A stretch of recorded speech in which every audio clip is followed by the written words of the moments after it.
live from New York. It's a show that is asking you if you've ever seen the movie E.T. E.T. the Extraterrestrial. Yeah. You guys have? Of course. Yeah. Of course, why? You know, E.T. starts feeling bad, and Elliot starts feeling bad. Yeah. The flower starts to wilt. I woke up this morning, and then I saw that Drake Maye was out in practice with an illness. I'm like, oh. I went over to my houseplant, wilted. So he's E.T., He's E.T. and you're the I'm Elliot. kid? I'm Elliot. And the flower is the flower? Oddly, I'm the flower. Okay. The flower is the kid, and he's E.T. You worried? No, he's not worried. You sound worried. No, he's not worried. They're Not blowing worried. him out. No. But You know what he's doing? I know. He's getting that into that comfy middle ground. Where if they lose, he's got No, a I mean, little if something you're there. sitting If they win, 9 he's days of course before, the but I'd doorstep prefer of if he was like doing the So combine. you wouldn't be surprised if Seattle. He's not there. It doesn't. Oh, okay. Let's start. It doesn't feel Let's great. start. Okay. Luckily, the Yesterday they were going to blow him out. Blow him out. Today. And Still gonna blow him out. On this morning's call, he was like, well, when the Patriots are up 14, Right, they right, start taking right. it easy on them. Right. That's what he said this Like morning. what? You know what's cool? We're going to take our foot off What? the gas. Taking responsibility. Oh, wow. Danny Parkins Trademark. Josh Allen basically saying it's all his fault. We discussed. Meanwhile, He we're is quick to Is take. Joe Brady He is quick to take enormous, or is blame. I'll Brandon give him Bean credit. smaller than I thought? I do not know. You know Josh, who's enormous? I'm guessing how tall Bean Joe is Brady small. is. The Eagles OC, Josh. You know how tall the I'm Eagles guessing Sean OC Bean Mannion. is He's a small. former NFL quarterback, so I bet he's 6'6". Had a Now you knew that. I swear to God Yes, I he didn't. did. He knew it. Had a cannon in I college. swear I didn't. But the fact that he was a former QB and you were like, he's big, I'm going to go He's 6'6". Yeah. We should probably talk about what's on the screen. I wish he was 6'7". This guy, come on. Just keep going. Just keep going. It's, it's definitely Lamar a and the pride. Ravens, are they going to win the Super Bowl? Let's find out in 370 days. And finally, We're what gonna is tell you now, what is though, the in Super about Bowl? an hour. What is he 10 minutes, making whatever. the Super Bowl You guys mean hear this? for Drake? Now what? Listen. Oh, we cleared Nicky G. They played this at the stadium, and I thought you'd get a kick out of it because the guy's name is Nick. No. It's a Drake Maye rap song, bro. Yeah, I'm telling you right now, Doesn't- all of your Christian hip hop is better Drake than Maye. this. Oh, Now he's taking shots at JC. No, it's No, I'm not. JC. No, I'm not. I'm fussy. I'm JC. complimenting it. Start the show. It's some dope I Christian was hip hop not- out I there. know, It bro. really is. I said that. Didn't feel like you I said. said that's better than this. Shout out to Nicky Drake G. Maye, Makes the Drake See, now Maye. it's got It's a gonna hook. be in my mind all week. We start with a blowout on the board, question mark? Seahawks still favored by 4.5. Here's how the teams match up. We're going to look at the 10-point wins here specifically. Both have 9 during the regular season, and the Seahawks are averaging... And the playoffs. And the playoffs, yes. This is the whole shooting match. The Seahawks are averaging 29 points a game. The Patriots averaging 27 points a game. So who is more likely to win in a blowout, Seattle or New England? So, I think we are going to get a very good Super Bowl. Oh, good. I do not think this is going to be reminiscent, as you were talking about earlier, Brew, of the Super Bowls when you were getting into media and when I was a little kid. Yep. And they were all just, Routes. it was shocking when you got a good Super Bowl. Right. Mhm. And then because we've had, I understand last year the Chiefs got blown out, but we have been, that game notwithstanding, on a run of great Super Bowls. And so we've gotten used to it. I think that is what we are likely going to get, a close, tightly contested game. But if you are telling me that the story the Monday after the Super Bowl is someone got blown out, I think it's pretty clear it would be the Patriots that got blown out. I don't think Seattle can get blown out. Seattle this year has lost 3 times. Same as the Patriots, by the way. It's not like the Patriots been blown out. Yeah. But it's talking about Seattle. Yep. 2 of those losses, they led at the 2-minute warning of the game. And the other one, they lost by 2, despite Darnold throwing 4 interceptions. The Seahawks, to me, don't have a way that you are going to make them fall apart or crumble. And especially because we have seen, well, what if you lean on Darnold and force him into a terrible game? They've sustained that. They've sustained that against not a bad team, in my opinion, a great team in the Rams. Yeah. And listen, I think Vrabel is such a great coach. I also don't think the Pats are likely, even if they make some mistakes, to get blown out. But if they get the type of performance from May that they have gotten in various games this postseason or in stretches of games, that can lead to a blowout. Because Seattle's offense, in my opinion, is clearly the best offense they have faced, and their defense is of the caliber of the Texans and Broncos, defenses that, to my eye, gave Drake a ton of trouble. So I'm not picking a blowout, but if you're asking me what's more likely, I think it's more likely the Seahawks blow out the Pats the other way around. I'm going to take a page from your book, Wild. Ooh, I love it. Could it be 100 degrees tomorrow in New York, January 31st? Man, I've never seen it happen. Maybe. You've never seen it happen. Yeah. There's two things I've never seen happen, Nick. That one, Drake Maye cook in a playoff game. Wow. Oof. I just never seen it. I'm not saying it's not. I just never seen it. Yeah. Or the Patriots this year blow out a team with a winning record. Oh, gee. A blowout's I thought you 14 were going- I thought points, this was right? gonna be pro wild. 14 or more points. Sure. So I've just never seen it. So I'm going to go with Nick and say Seattle. Okay, just I've seen them blow some teams out. Yeah. And it's just a few weeks ago, San Francisco. Why? you're in a tough spot right now. Why? Well, go ahead. I'm in a tough You spot. guys didn't blow out the Ravens. He's going to be in a tough Why is he in a Beating tough teams spot? by 13. I don't mean. Hey, Josh, can you do me a 10, quick favor? 11? Can you pull up the Patriots results just before? Just keep 14 going. points is a blowout. 14 points. We haven't blown out any. Not a team Not with a winning record, he said. Oh, I thought you were saying playoffs. Play- No, Playoff he teams said have winning winning record. No, you guys winning blew record. out I knew, 'cause Carolina. Carolina. You guys, wow. That's not fair. You guys blew That's out not Carolina, fair. who finished You the blew year. them out. Wow. Who They're finished in the playoffs. They finished the, he Congratulations. didn't say They were playoffs. 8-9. No, they actually Right? blew. Oh my God. Drew, they That's not actually fair. were 8-10. And Right. no, That's not you guys fair. blew out Carolina. I mean, it's I just said true. a team with a winning Listen, record. you guys- Seattle has a winning record. You guys don't blow out teams with winning records. Drake doesn't cook in the postseason. I just never seen it. So what's I'd cooking say in Seattle. postseason? Throwing 3 touchdowns? I mean, They need 4 touchdowns. Show Close his to numbers. 300 yards. Show Yeah, I Darnold mean, versus Drake in the 84 postseason. passer rating didn't cook. I mean, one quarterback is 56% cooking, the other completion. is getting cooked. Right, You guys are right. both in the game, and I think Drake's a better player than Darnold, but he has not acquitted himself. He played tough defenses in bad weather and hasn't played great and has been dropping the ball. Okay, so I this is really good. What did I say wrong? He played he's tough had- he's defenses had in bad fumble weather. lighters. He's been dropping the ball. Drake Maye had 40 yards passing in the first half of the Broncos game, and it was immaculate conditions. So this Or is game split was a more to worse half, the. but No, other than that. I'm saying that the he didn't do. He's even less. when in the second weather half. was perfect in the playoffs, he hasn't played great. When the weather was bad in the playoffs, he hasn't played great. But I think it's fair to say the weather was bad in Denver. Josh Allen crushed the Patriots. In the first half, he did nothing.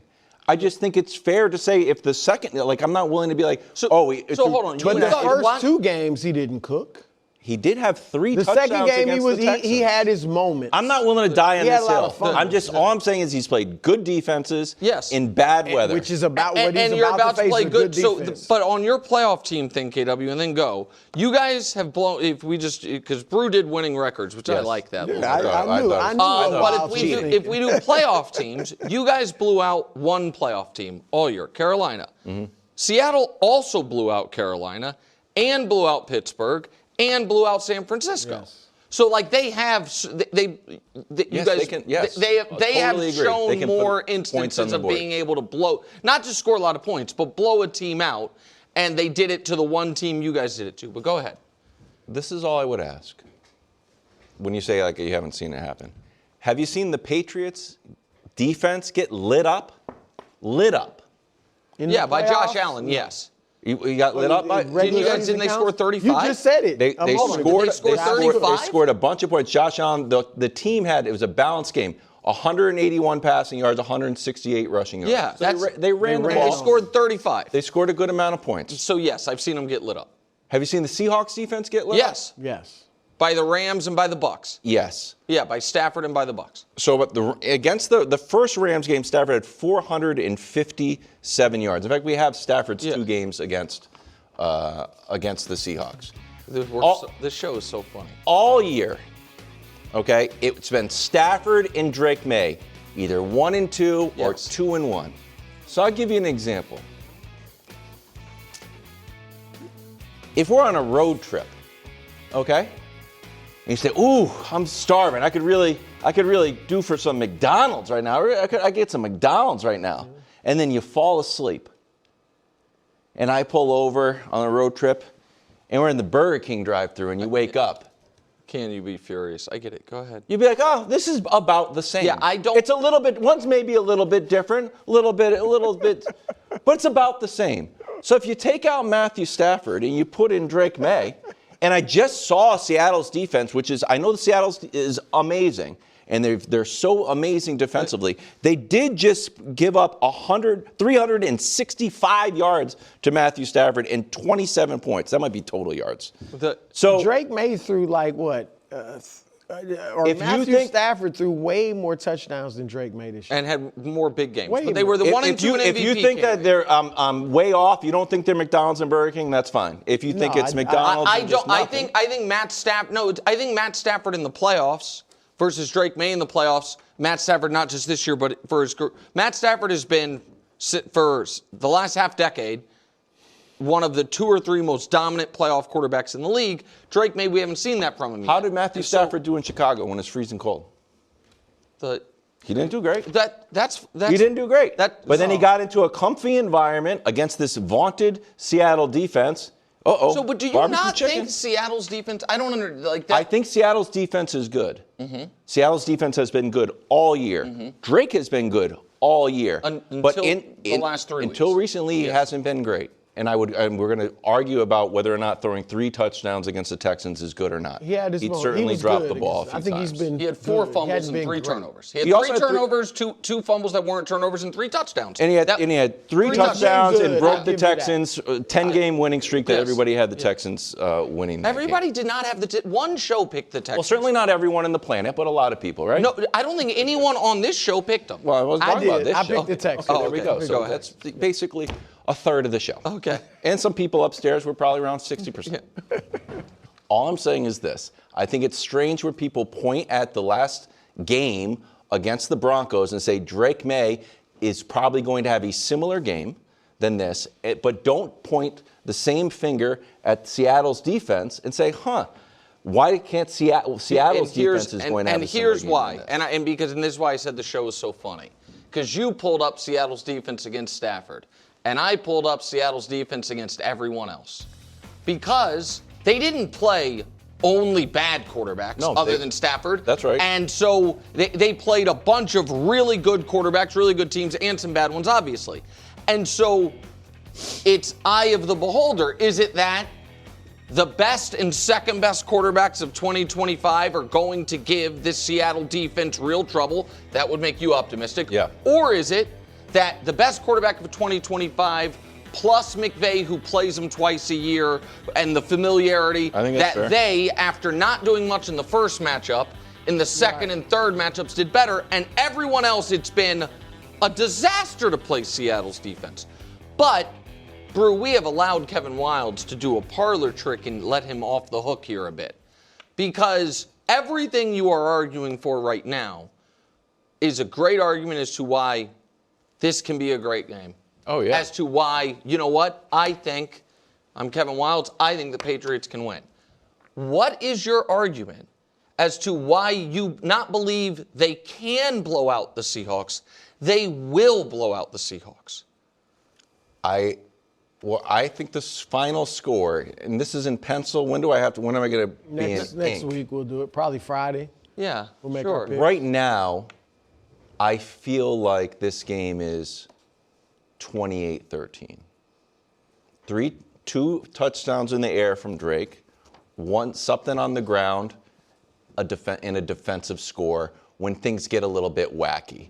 Not to bring up Mahomes, but like when guys start to press, like this game's starting to get away. So you guys are going to... So you guys in control throughout. Yeah. Yes, and I actually, I actually don't think this is going to be a blowout. This is what I'm battling with, to be totally honest with you.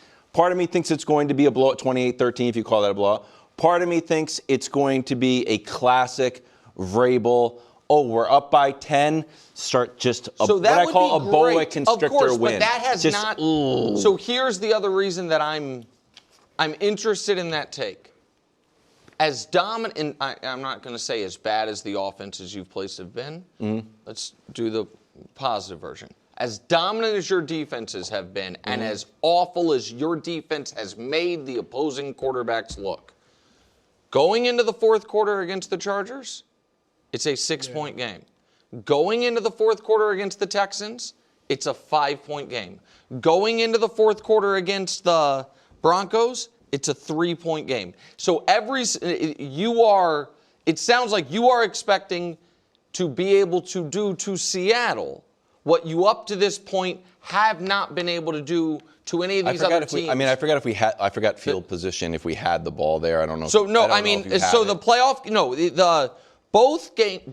Every game you have played this postseason, the other team has had the ball with a chance to take the lead either in the fourth quarter and in the Texans game very into the third quarter. And then, those were not, that you guys, I did feel like those first two games were dominating the game, but you were not in a dominant position, even though it felt like you guys were dominating the game. I don't know if that's... The other team had the ball with a chance down less than a touchdown in the fourth quarter against the Chargers. The Texans had the ball down less than a touchdown with 2 minutes left in the third quarter against the Texans. And Broncos obviously had the ball down 3 all throughout the fourth quarter. Yeah. So it's just food for thought. I also think, Josh, that graphic that we had, just nod your head if I had this right. We were down at half once all year.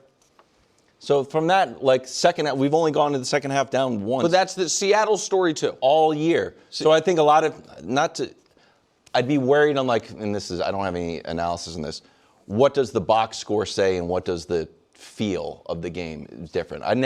That Chargers game did not feel close. I don't think any of us Texans felt close. The Texans had felt... You guys thought the Texans CJ game was throwing the ball all over the place. That did not feel close to me. That Texans game, until the booty throw, it was like, oh my God. It was like if CJ can just make one play. Yep. Yes. The Chargers, it didn't, even though you guys were only up 6, because as bad as CJ was in that game, he at least had 3 good moments. Right. And Herbert, from the opening snap, it was like, this guy won't throw the ball. And so it didn't feel like they could do it, but it's just... I didn't... I know, but maybe I'm irrationally confident. Yeah. No, it's fine. You think but they're going to blow them out. They never felt... No, I actually... Right, and right now, in pencil, a blowout. But I reserve the right to change that to a boa constrictor. Patriots. Okay. Comfortable win.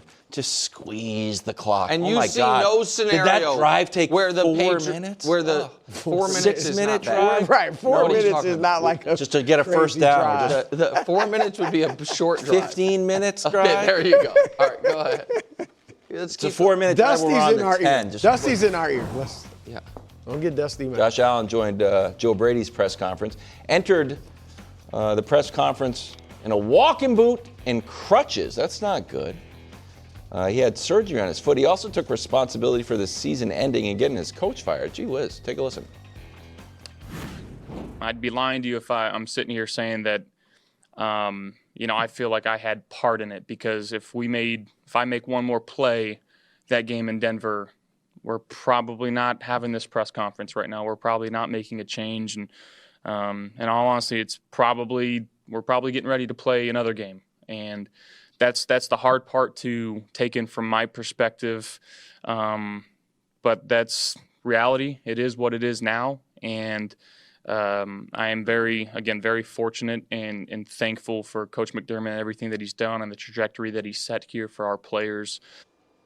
Ooh.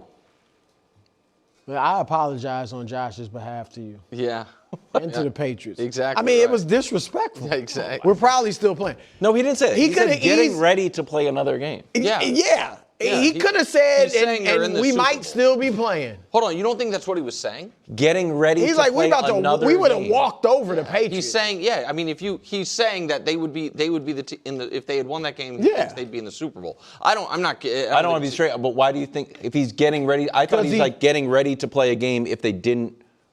If they win the Denver game and then getting ready to play the second game. No, because he said right now. He said now we're getting ready to play another game. That's what he said. You guys don't scare them at all. Yeah, that's basically what it is. I politely disagree with your interpretation of that. Okay. All right. But as far as what's the question? I don't know. Just reaction, I believe. Yeah. Look, Josh said if I make one more play, or if he had made one less play. One less turnover, one less interception, one less fumble, because he had 2 of each, 2 interceptions, 2 fumbles, they probably win. So I'm not obviously putting this firing on Josh Allen, but he is correct in that had he played better, they probably would have won, and McDermott would have survived at least another week and maybe longer. But the thing is this. The defense still, for all Josh's mistakes, they still scored 30 points, and the defense still gave up 33. And that has been the problem with McDermott in the playoffs. He's a defensive coach. Defenses are really good in the regular season, and the playoffs, they give up 33 points. And so Josh should not, we put the game on him. He didn't play well, but McDermott's defense kind of sealed his fate regardless of Josh. This is one of the reasons I like Josh Allen and I respect Josh Allen, because he gets it in a way that some of his biggest defenders in the media don't. That it's not just, yes, of course, the Bills are the Bills because of Josh Allen. The Bills are a Super Bowl contender every year because of Josh Allen. They are an A-list team because of Josh Allen. All of that's true. It's also true that had any of their last 3 postseason defeats gone differently, McDermott might still be there. Because the previous 2 would have meant they finally beat Kansas City and either got to a Super Bowl or had a chance to go to the Super Bowl by beating Baltimore the previous year. And in all 3 of those games, yes, Sean McDermott's defenses underperformed. But despite that, in all 3 of those games, Josh Allen had the ball in his hands, down 3 points. 2 years ago, at home, down 3 on the Kansas City 27, 1st and 10, 2:42 left. They gained 1 yard. They got 0 points. After moving, they had to move down there, but that's time. The next year, to go to the Super Bowl, down 3 with 3:33 left, Kansas City kicks off. They got 17 yards, and they got 0 points. This year, in sudden death overtime, so any points and we win, they gained 29 total yards. They got 0 points, and the drive ended on an interception. That is, he is wearing heavily because he is a great athlete that takes the responsibility seriously. I needed to come through in that spot like I came through against Jacksonville. That if I had been able to been able to perform the way I did in the wild card round in these bigger spots, my coach isn't fired. And I think that if you read, I know we have it dotted there, the transcript of what he's saying, you would definitively agree. He was saying, we're getting ready to play another game because we're in the Super Bowl. I'm not talking about it being disrespectful to the Patriots, but I think that's the other reason I thought it was strange. It feels like to me it would be out of character for him to dismiss. So I don't think he was. Like that. So this is why I found it very relevant, and not to try to tweak you. I'm being sincere here. Because I think that shows why that loss stung so much. Yeah. Yep. I think they truly believed we are going to go to the Super Bowl. This is our year. This is our year. And you can maybe accurately believe you guys are dopes. Your team wasn't that good. We beat you once, and the other time we lost to you. We were up 21-0 and got distracted. Whatever it was. That can be true. It can also be true that Josh Allen and that Bills locker room believed If we had won that Broncos game, we were going to the Super Bowl. It was going to be our year. And that's where I'm very curious how much the cloud lingers into next season. And I'm curious how much not having the half measure of we're firing the coach, but we're not bringing in a new voice. Right. We're promoting the voice that's been in your ear during these last 3 playoff defeats, calling plays. That, to me, is potentially concerning. Your read on, like, he needs to come through in the biggest moments, I had the opposite read on that. I didn't think it was a higher high. I thought it was a higher low. Like, I thought that game was lost when he started scrambling. At the end of the half? I'm trying to not to be mean. Scrambling unwisely, let's say, and turned what could have been just a kneel down into 3 points, and then the game's tied and you go into overtime. If you don't do that, the whole game has changed. 100. And I thought it was one of the more unwise plays of the entire NFL season. So it's not even him like, I got to get to new heights. Like, I have to do things that you would get yelled at for doing in high school football. I totally agree with you on your grading of that play. My only counter would be anything that happens before the very end of the game, there is but who knows how the rest of the game plays out. Yeah. We don't know if Denver doesn't get those 3 points, how everything else plays out. He does know. If we score on that last drive, we win the game. Yeah. You know what I mean? So, like, that's the definitive thing. No, I look at it holistically. He's big on, like, You're a relief process pitcher guy. in the ninth inning. I'm like, here's an idea. Relief pitcher every inning. Yeah.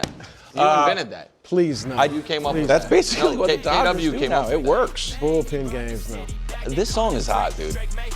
This is terrible, and we really Is he trying to sound like Eminem? No, he doesn't sound like He's Eminem. trying. No, he sounds like he's trying to sound like. Well, it's like trying to play like Is he Patrick saying anything Mahomes. other than Drake Maye? Yeah, there's lyrics too, Drake but Maye. but the chorus is what really sells the song. You are not allowed to do that. Let's not do it on the air because It's a great story. You have to double check it. Yeah, you already burned us Yeah. several times. Check out our podcast. Listen, I'm sorry that I took Adam Schefter saying Jim Leonard was going to be the D coordinator to mean he was going to be the D coordinator. Was it just Schefter? I don't think it was Schefter. Also, our YouTube channel is else. at 4.5. And stay tuned to Brandon Ayuk catching passes from Aaron Rodgers. That wasn't me either. We did a whole It's my show on friend, it. but it wasn't my Oh, you story. co-signed it. Okay. You don't see my friend. You don't have any. He's an architect. I'm not like, look at this drawing. Sam Darnold and Drake Maye have had different paths to the Super Bowl. Darnold has been great for the last 2 years. Drake Maye only one. But look at the company. Sam Darnold already keeps 30 wins in a 2-season span. This includes the playoffs. This looks like your Jimmy G graphic. Sam Darnold, Brady, Mahomes, Peyton Manning, Terry Bradshaw, Troy Aikman, Brett Favre, and Russell Wilson. Does reaching this Super Bowl mean more for Darnold or Maye, bro? I think I'm going to ask you a question that will make this obvious. Great. Okay. Do you think much more differently of Drake Maye now than you did before the playoffs started? Great point. Not really. Right. If anything, some people are questioning, he hasn't been as great as he was in regular season. Do you think much differently now of Sam Darnold than you did before the playoffs started? Very much so. Yeah. Well, not me, but I think the world. But it's Sam Darnold. You know, and Drake, we could talk about he's got many chances to get back. We won't go there because we've seen guys get there in the second year and never get back. But Drake, I don't see much difference in how we thought about Drake now versus when the regular season ended. Darnold has changed everything. Darnold has ended he was a bust discussion forever. Darnold has ended he sees ghost destruction or discussion forever. Like Sam Darnold has completely changed his legacy. And so there's no question to me. And he's become the face. It was Baker, maybe it was Geno. He's become the face of the reclamation project. Mm-hmm. And not only showing, you know what, after a slow start to a career, you can really be a good quarterback like Baker, like Geno was for about 3 years. Darnold showed, no, you can also make the Super Bowl. And I do think, Nick, it's not always been the case by any stretch. But I think that the dominance of Brady, even later in his career, the dominance of Mahomes has, for the most part, made a lot of us feel like you got to have one of those elite all-time guys to make a Super Bowl. And that's never been the case, but we've forgotten that recently, and Darnold has shown us again, no, you don't have to necessarily be a Hall of Famer to make the Super Bowl. So I think it means a ton more for Darnold. Look, you make some great points, and I think it does mean a ton for Darnold. I say Drake Maye simply because I look at it differently. The footprints that he's following behind, I'm not going to say the shoes that he has to try to fill, because you don't want to try to fill Tom Brady's shoes, but because he's following in the footprints of a guy like Tom Brady, a dynasty in which we talked about a couple of days ago, and now he's gotten this team to the Super Bowl. You know you had your guy this regular season when we watched him play. Now you know you have the guy for the future that can get us to this game, and we'll see if he can win it. That speaks volumes when you already believe that you have the coach.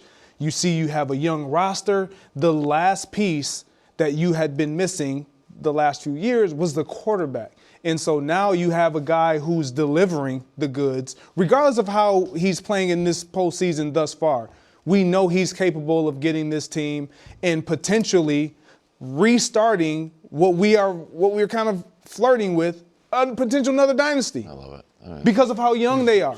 So we don't, as great as Sam Darnold, and it's been impressive, the turnaround that he's had. Drake Maye, knowing what we have in terms of expectations of this great franchise because of who led this franchise, both at the quarterback position and head coach, if Drake Maye is able to deliver and continues to basically get there or put his team in contention, this means more for him. So you, at the very end there, you got to where I ended up at, which is, I think getting to the Super Bowl, particularly given how Darnold played to get there in the conference championship games, particularly, and how Maye played to get there, it has meant more for Darnold. However, where you were kind of going at the end, winning the Super Bowl, I think unequivocally would mean more for Drake Maye. Because Drake Maye is, even though he has not been this playoff run, the driving force behind the team. Like the story of the 2025 New England Patriots was the coaching job of Mike Vrabel and the MVP level quarterbacking from Drake Maye. And as we've talked about before, like with the 06 Colts, if you are an MVP caliber quarterback and your team wins the Super Bowl, it doesn't really matter that much if during those playoffs you didn't play MVP caliber. Sure. You were the reason you were there. You get the lion's share of the credit. And right now, as far as, and I don't think Darnold would get that. To finish, I interrupted myself kind of. Like if the Seahawks win the Super Bowl, I think it will be looked at as a collective. More than. What if he plays like he did in the NFC Championship? Then maybe, but I still don't think the story of the 2025 Seattle Seahawks was, oh my God, Sam Darnold. We talked a lot about how the final 8 weeks of the year, he was 8 touchdowns, 8 turnovers, and they were 8-0. Like that that it was a collective. And unquestioned bus driver guys that won the Super Bowl that are active, it's Mahomes, Stafford, who's old, and 3 guys who we don't know if they're going to be in the league next year, and Rodgers, Russ, Flacco. Jalen Hurts is, I think, not unquestioned bus driver, right? Was more of the collective piece of it. But even if you Super Bowl, he was such no the bus in the driver Super Bowl, but for the season. But even if we include Hurts, my point is, it's on the board that a year from now, even if you include Hurts, there's only 3 active guys you could say that about: Mahomes, Hurts, and Drake Maye. Because all the other guys are, nearing or at retirement. It would be so resonant if Drake Maye leads a team to a championship, and that's what would be happening. But right now, I think, reputationally, to Bruce's point, reaching this moment has transformed Sam Darnold's rep more than it has Drake Maye's. Because Drake Maye's rep was already so much higher. Going into this postseason. One started here, one started down here. I made a quick list in no real order, because I kind of agree with Brew on he becomes the face of hey, it's a winding road and never give up. He's the face of reclamation projects. Brady was the face of doesn't matter where you're drafted. Yes. Kurt Warner was the face of you could be out of the league. Right. Nick Foles was the face of hey, you can be a backup. Eli was the face of any team is beatable. We slayed the undefeated. Right. And Jalen, I don't know if since Jalen was there, it was I was benched in my biggest game. I was trying to find some parallel there, but I don't know if it works. But I think that Darnold becomes a story in the NFL that you can never give up on anybody. That's why I think Zach Wilson's the sneaky big winner if Sam Darnold wins. Should we give up on any of these guys? Yeah, you're right. Well, you're right. Well, thank you. I'm just supporting you. You said that earlier in the week. You nailed it. Are we playing the Drake Maye? No, Have you heard the Drake Maye song? No. You don't want to hear it. We don't. I'll first do of all, it for you. Nikki, Drake Maye. Drake Maye. Drake Maye. Oh, Drake. let's go. Drake Maye. Drake Maye. Maye. Drake. That's it. I love it. That's it. That's really it. It's so I haven't heard any the other weirdest, word. most wonderful plays. And Greg tells us some stories about playing the Super Bowl. Also, did you see Djokovic this morning? Yeah. Oh.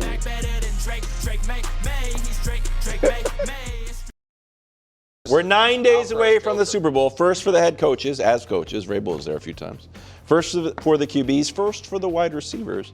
Here to share his experience game, man. is Super Bowl champion Greg Jennings in a segment we're tentatively calling 3 Things I Wish I Knew About Playing in the Super Bowl Before I Played in the Super Bowl. Greg, the floor is yours. So it's interesting because I was having a hard time identifying 3 things that I wish I knew before playing in the Super Bowl. So I kind of just highlighted what I kind of figured out on the fly, and then one before. But living out each moment and story time. Yes. The reason why I say living out each moment is because when you are a focal point of an offense or a team, the opposition, they're going to focus on what you do, where you are at every point in the game. And so JSN, the expectation is for you to be great. Know that they're going to focus on you. You know this. Your coaching staff know this. Everybody know this. There was a play in the Super Bowl that I made, my first touchdown. And we started out in a 2x2 set. I motioned over to a 3x1. Here's the play. But prior to all of this happening, during the motion, everyone on the Pittsburgh defense is yelling, 85, there he is, 85, 85. From the defensive line to the linebacker level to the secondary. In that moment, which is why I say live out every moment, I'm going in motion and I'm in my head well, I'm not getting the ball. And then also in that same very moment, once I get lined up, I understand because I believe I'm not getting the ball, well, I got to create an opportunity for my other guys around me to get the ball. So I still got to run my route with the same level of intensity and expectation of what the defense has. And this happens as a result. And so the reason why I say live out every moment, because we think we visualize things and we script things in our mind and we dream up how we're going to hoist the trophy and all the success, but it never really works out that way. The second thing I would say is I learned. It was a pretty sick catch. Greg. That was. I mean, you took a shot. lit you you up. can give more than what Took you a shot. think. Good job. I found out I had more than what I thought I had. And why I say this is we all say, give more, be more, do more, whatever it takes. But until you're in this moment, until it's right in front of you and you have the Super Bowl lying in the balance and you are about to play in this game and you're playing in this game, you are willing to do whatever it takes. In that moment, what you see me doing, I'm telling my coaching staff and Aaron Rodgers, the corner route is open. I don't care who runs it. It can be Jordy, it can be James Jones, anyone can run it. It will score. It will produce a great result for us. I had never prepared for a game the way that I prepared for this game. Oh, that's interesting. You believe that you prepare. Everybody's a competitor when you're playing in this sport, and you believe that you do everything that you can to win games.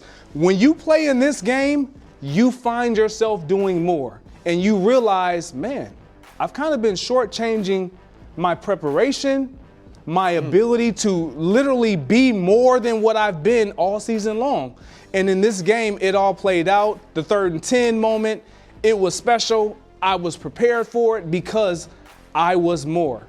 And so the last thing I will say, this is a 3rd and 10. Everything on this play says Greg is not supposed to get this ball.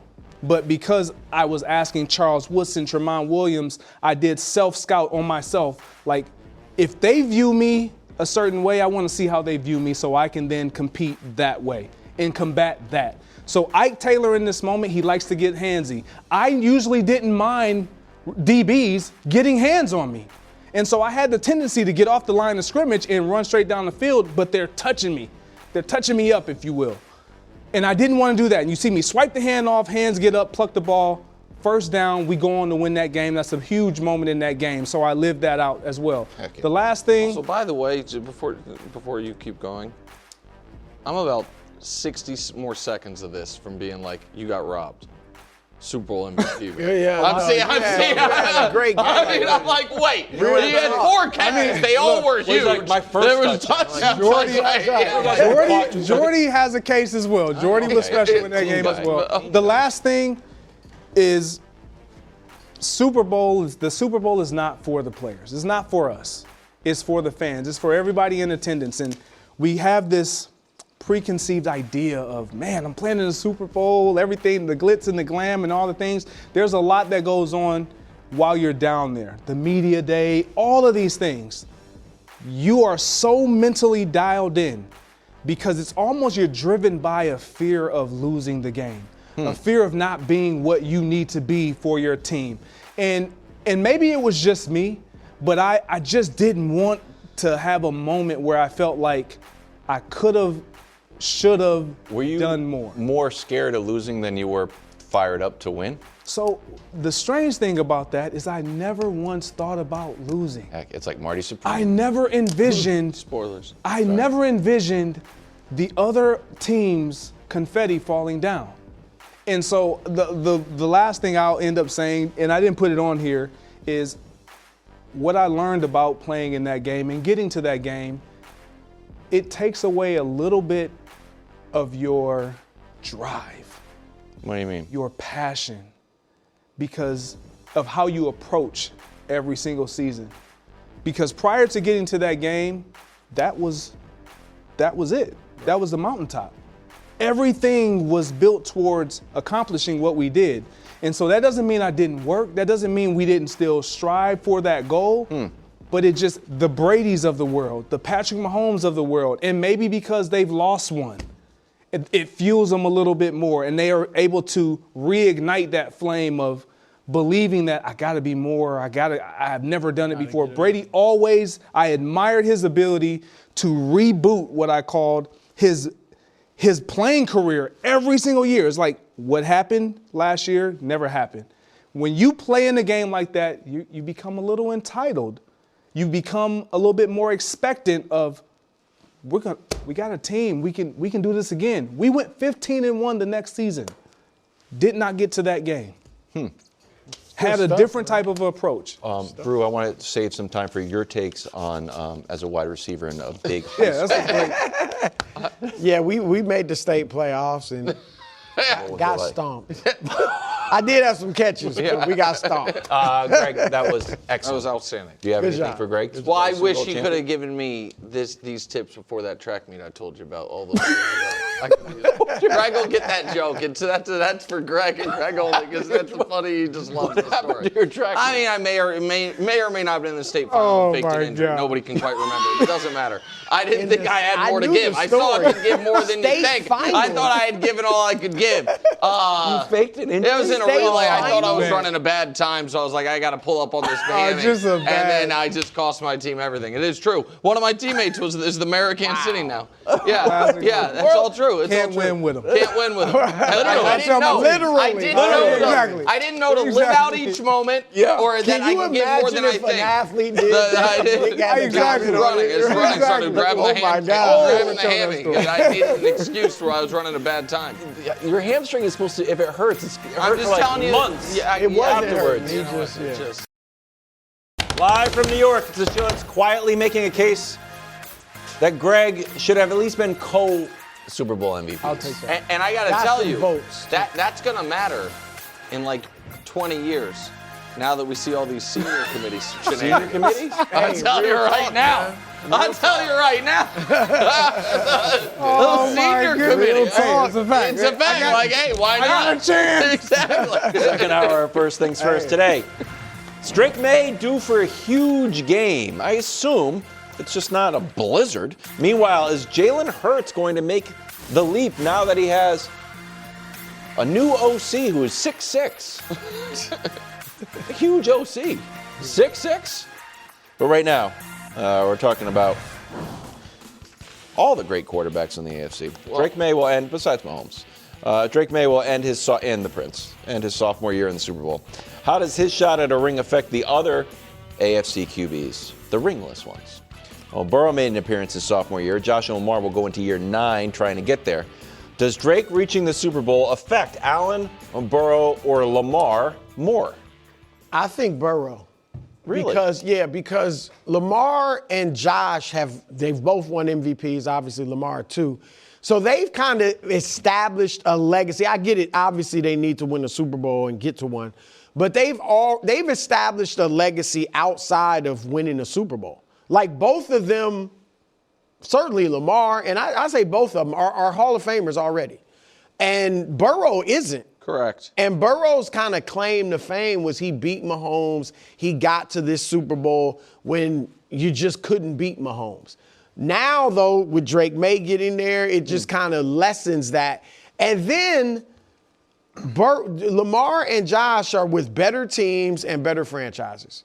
So you have confidence that they're going to kind of get built up and have, even next year, I'm sure we all expect them to be in the hunt. We can't say that about the Bengals. So we look at that franchise and the way they run it and what they've done with their defense, and we say, will Burrow even get to another Super Bowl? So I think it affects him more. I think it affects Josh Allen more. Wow. And I'll tell you my reasoning. Like, growing up in the neighborhood, you're the kid that you dominate in every sport. You're the best athlete. You have nobody that can compete with you. And then there's another family that moves into the neighborhood. And they bring a kid, he comes outside and it's like, oh, shoot, that's Drake Maye. It was Tom Brady, and Josh got over that. In the last few years, Josh had nobody to compete with him in his own neighborhood. Now it's like This is an AFC East. AFC East, correct. He was expected to get out of that, no problem, unscathed. So we always bookmarked Josh Allen's going to be competing for a Super Bowl. We still feel like he can. But now his road just got a little tougher because now you have a guy in your division that you're going to have to box with him twice. Yeah. You're going to have to go through him twice. He's already gotten you once, you've gotten him. He's the younger of the two. We see you coming to press conferences with crutches on, so you're expected to be even more. He's going to get even better. I don't know if Josh can get even better. I'm sure he can play more efficient. But, I just feel like it affects Josh Allen more because now all of a sudden, Lamar and Burrow, they've been battling every year pretty much. They're in the same division. And then you got, obviously, Patrick Mahomes, who always is there waiting for everybody to get done. But now Josh Allen actually has to compete to get out of his division. So I agree with you in that Drake Maye's, this is going to sound weird, existence affects Josh Allen more than affects the other ones because of the divisional piece of it. But Brew went exactly where I was going to go, which is that Mahomes is, as far as accomplishments and legacy and all of that, in a class by himself amongst active quarterbacks. He's minted. Allen and Lamar are minted in a different way, which is the consistent regular season dominance and accolades that have gone along with it. Lamar with far more than Allen, for what it's worth, but Allen seemingly with a kind of more media support. If those guys, I don't think that Allen is, if he retired today, a Hall of Famer. But it would. I don't think if he retired today, but I think it'd be stunning if he didn't end up being a Hall of Famer. Lamar, if he retired today, because of the two MVPs, would be. Joe Burrow is, to your point, not, and there's no argument for it that he is. And if Drake Maye has jumped him in the line, when, to your point, we think Drake Maye is only going to get better, that was Joe Burrow's thing. Now, I'm not trying to turn this into a Chiefs or Mahomes discussion. Was Joe Burrow's thing really he made a Super Bowl, or was it really he beat Mahomes in the playoffs? Like, which of those two things actually weighed heavier? Right. Because Drake Maye didn't get the opportunity to beat Mahomes in the playoffs. Not saying you guys wouldn't have, but they just didn't get the opportunity this year because Chiefs didn't make it. But I think that, especially right now when, like, Hall of Fame stuff is in the zeitgeist, and there's only so many guys at a position from each era that make it, and a lot of it's because it's like, well, was he ever the best at his spot? And Burrow doesn't yet have a claim, I was ever the best quarterback in the league for a season. And now if we're saying he's going to have another guy that for the entirety of however long his prime is, he is going to have to compete with, along with Josh and Lamar, let alone Patrick, I do think that it impacts Burrow the most. He's never finished higher than 4th in the MVP race. Right, and he's done that twice. All of them have already won. These teams are all, I don't know if you put the Bengals on the SBOB list. Usually not. No. Burrow more than the team. No, the Bengals at this point would just love to make the playoffs. Right. So I mentioned they're going into year 9. So let's assume. Who's going into year 9? Lamar and Josh. Okay. Let's assume Lamar gets it. Then we're going into gets to the Super Bowl. We're going to year 10. Like, Josh has been in the league a decade and still not there. Well, one of the two of them are going to spot by definition. Yeah. So someone's going into year 10, a decade in the league, and one of the iconic players of the last 10 years hasn't even touched the Super Bowl.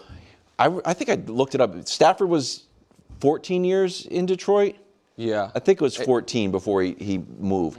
But we think of that as like, oh my God, he was just out in the wilderness and there was no success. All of a sudden, it's like, all right, year 10, I'm in like Stafford territory of just being with a feudal, not franchise, but a they're feudal much run. better teams, though. Yeah, I know, but because Stafford didn't win a playoff. But when you look but I'm just saying, getting to the ultimate goal, all of a sudden, I think you have to kick around that someone's going for career. Somebody is. You think? I think someone is. Someone's going probably ringless. because of Drake Maye. Not necessarily, but it's a good chance. I mean, they all could win them.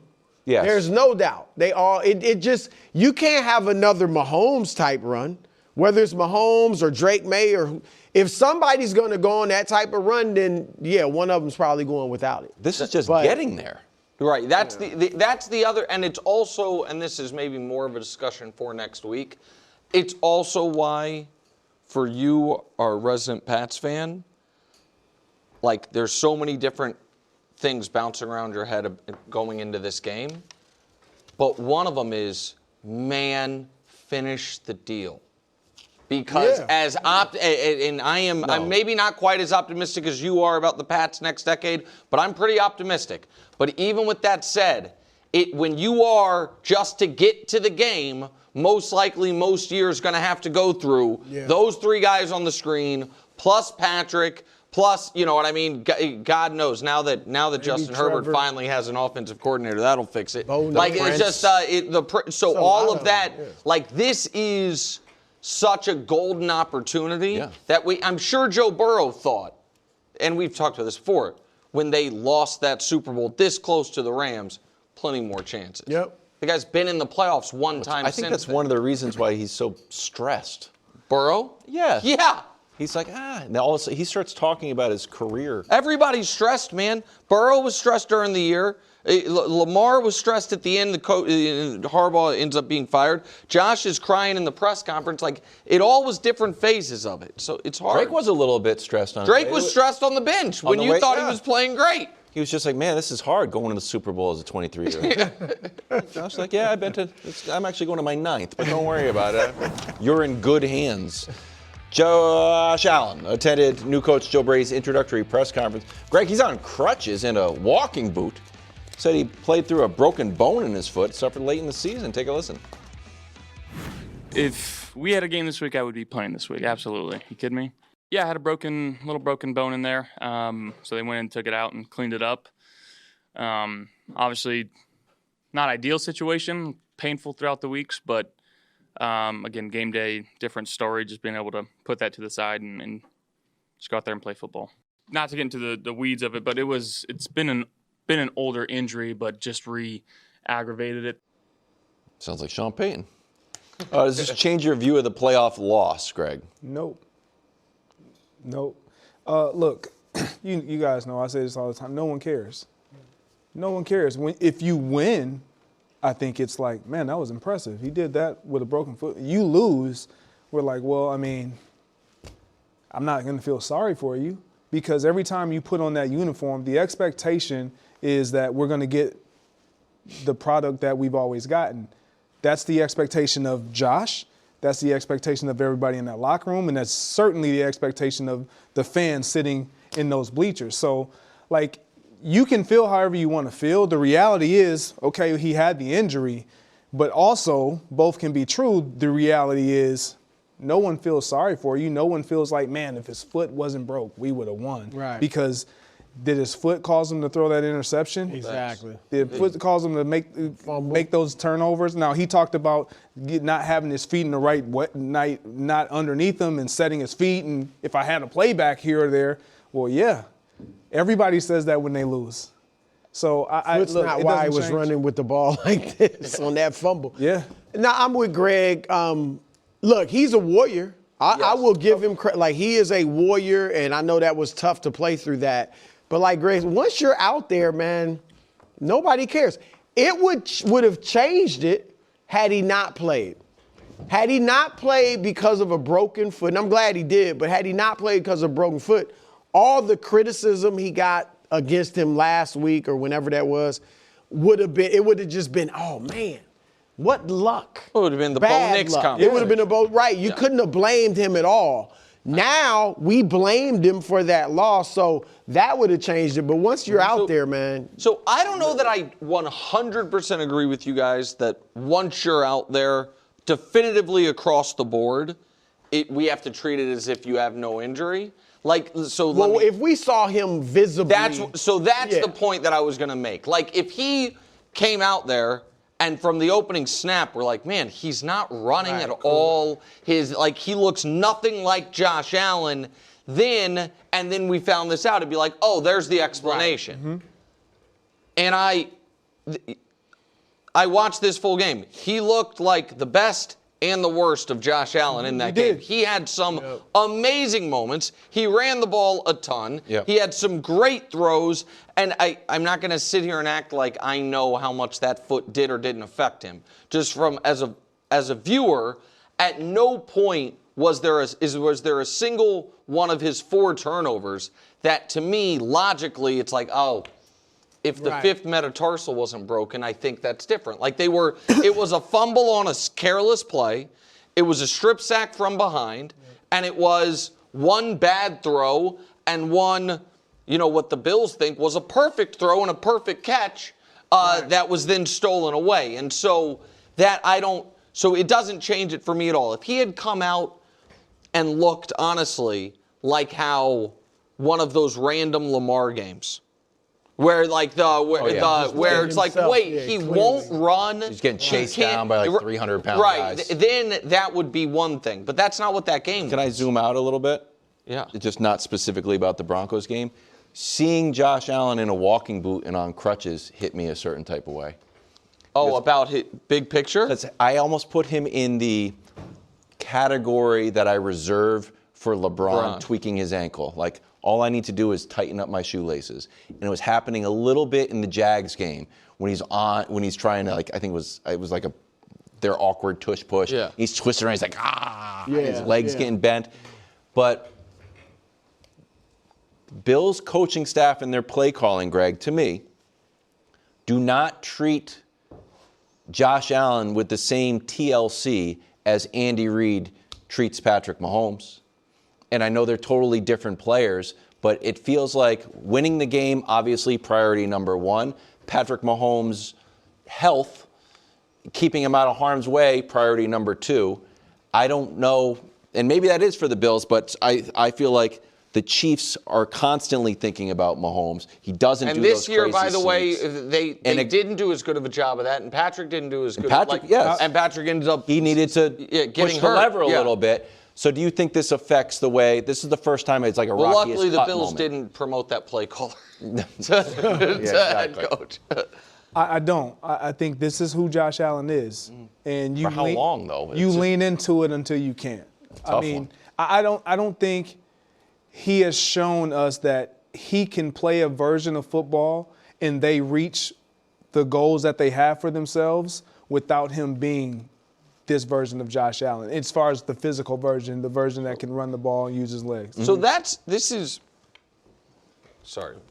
like 2 weeks ago, during one of the OT segments, I don't know if it was Danny or I think it was Danny, and I think it might have been the day you were out. Danny just said kind of in passing when we were talking about Josh and Lamar. Like, Josh is obviously the better passer. And I saw your reaction. I saw your Bruce's reaction. And Bruce's reaction was like, really? Is it obvious? And what I think the reason I'm bringing that up right now is, like, Josh is certainly more, like, it feels like his great passes are more like the great quarterbacks we've seen historically, and he has far bigger, like, yardage passing numbers than Lamar. But if you removed running from Josh, just like if you removed it from Lamar, that's not an efficient quarterback. Like we have years of data backing up that Josh Allen purely throwing the ball, it's a lot of boom, a lot of bust, a lot of yards. It's different than Lamar's, but the running is mandatory for the superhero stuff. Absolutely. And so that's where I think this, to your point, is noteworthy. Because I don't think that, like, Josh Allen, age 33 plus, as a pure drop back passer, is a dominant player. It's the same way I've said that about Lamar. Like, I think the threat of running, as different as it is critical to the success they have throwing the football. And so that would be the concern. All right, let's head down to Philadelphia. Jalen Hurts named to the Pro Bowl, Dusty just told me. And the Eagles got a new OC. Packers QB coach Sean McDermott will take the reins in Philadelphia. Now, he appeared in 14 games himself as a quarterback before picking up a headset.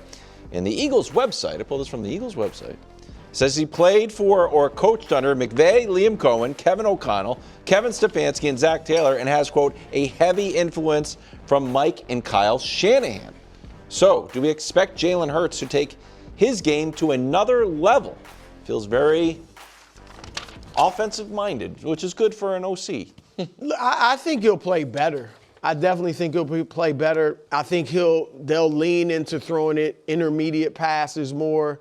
I think he'll run well next year. Like, I think their offense will be more consistent, and you won't see the, things you saw this year with them going scoreless so much in different halves. But he's never going to be like a huge statistical guy. He's never thrown for 4,000 yards. He's never thrown more than 25 touchdowns. Like, that's just not who he is. And I've said that before, that's not who he's going to be. To me, his legacy will be leadership and winning. Now, you got to win a lot for that to be your legacy, but that's what I see from him. He just does it differently. I've said before, he's like Tyrese Halliburton. I don't expect Tyrese Halliburton to come out next year and average 29 points a game.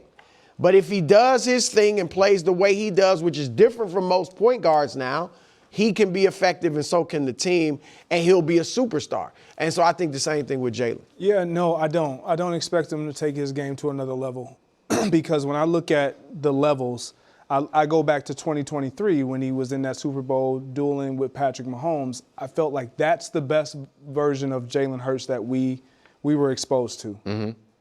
He has yet to meet that again. And so I'm not looking at it, will he be better than last year? I believe, yeah. I mean, it's not going to be hard, or he won't be hard-pressed to be better than what he was last year and perform and actually execute in the second halves of games like he wasn't able to do offensively last year. But to see him go to another level, it would have to be that he is better than what I've seen at his best. And he's not. Like, the Brew, uses the Halliburton comp. I used the Russell Wilson comp. He is who he is. And can you win a Super Bowl with Jalen Hurts that way? Yeah. Yep. We have literally seen it. Can you have the highest scoring offense in football? Yeah. We've literally seen it. But he is going to, and we've seen it, by the way, you can't pin it on one coordinator. We've seen damn near a half dozen coordinators now. And he is always going to be right around 220 yards per game, right around a touchdown and a half per game. And that does put some constraints on the type of offense you can have. Since he's been a full-time starter, there have been this many. It's so funny, Brew, you said he's never thrown for 4,000. He's never thrown more than 25 touchdowns. There have been 21 quarterbacks to throw for 4,000 yards since he's been a starter. And that's not like, Patrick did it 4 times. Like, Patrick counts once there. Like, there have been 23 quarterbacks to throw more than 25 touchdowns. Jalen's done neither. Oh, more than 25. Yeah, in a season. His career high is 25. He threw for Yeah, 25. yeah. And so he has 0. So I just don't.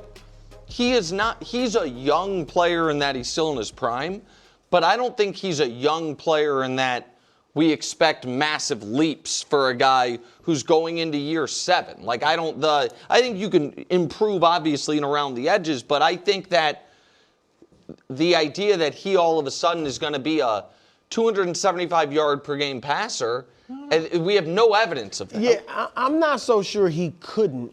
Yeah. Like, I think he's of the mindset, like, I win. Like, you know what I mean? Like, all this criticism, I've won a Super Bowl, been to 2, been to MVP, played great in both. Because of the improvements he's made throughout, remember when he first came in? Sure. You had people that pulled for him that thought, man, he just can't throw. He's a great guy, great leader, can't throw. And so I would think if he really focused on his throwing problems, the things he can't do, I think he could improve and become a much better passer. But I think he looks at it like, I do what I do, and that's enough.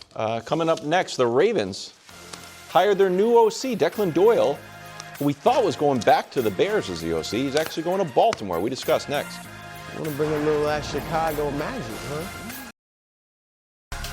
Oh my goodness, the Westminster Kennel Club Dog Show. It's tomorrow. It's not the whole thing. It's the Agility Championship, 4:30 on Fox. I'm going to be locked into this thing. Locked in. Big day tomorrow. You got that, then you got Shakur Stevenson, Teofimo Lopez at MSG tomorrow. It's a big day. Well, and I'm Big going to sports Medieval day. Times. Yeah, this guy, Wow. again, first What things a first, weekend meet for and you. greet, No, it's part not. 3. It's my wife's birthday. It's my wife's birthday tomorrow. Oh, come to Medieval Times. I'm not. I can't do it. Ravens have announced that they have hired Declan Doyle as their OC. He was previously the OC under Ben Johnson in Chicago. We thought he was going back. Nope, he's headed to Baltimore. And yesterday, they introduced head coach Jesse Minter, who called Lamar the best player in the league and talked about the team's ultimate goal. Take a listen. Lamar and I have had multiple conversations. It's been great. It's been great to get to know him. I think relationships take time, and so you don't become the head coach of the Ravens and expect to have a deep relationship with anybody. I just look forward to connecting with him, helping him become the best version of himself, creating a team identity that allows him to thrive, which he's already proven to be an elite, one of the best player in the National Football League, and put a team around him that allows him to reach that ultimate goal of bringing a Super Bowl back to Baltimore. I like that.